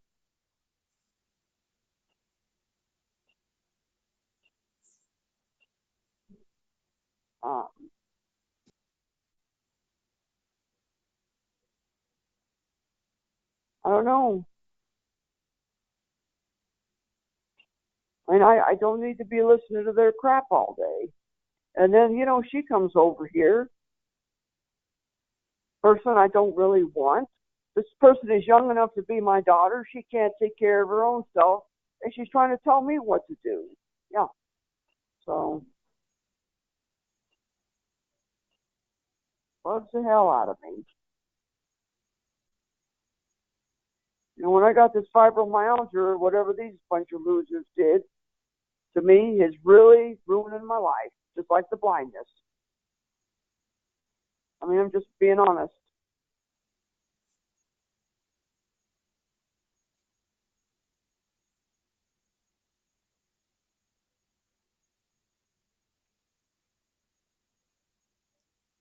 Is there like somebody that you could live with, or no. maybe more than one person that's blind? And no, that's not that out of the work. question. It is. No. I just think that being alone is so horrible. It's just the worst. That's right. That's right. And I never felt that way. I never felt that way. But all their craziness, it's just. Well, I don't know. I think if she ends up a targeted individual, man, she's really going to be in a world of hurt, because if she flips out somewhere, guess where the kids is going to end up? I hate to put it out there like that, but hey. Okay, hold up, folks, just for a minute, okay? So I can stop the recording.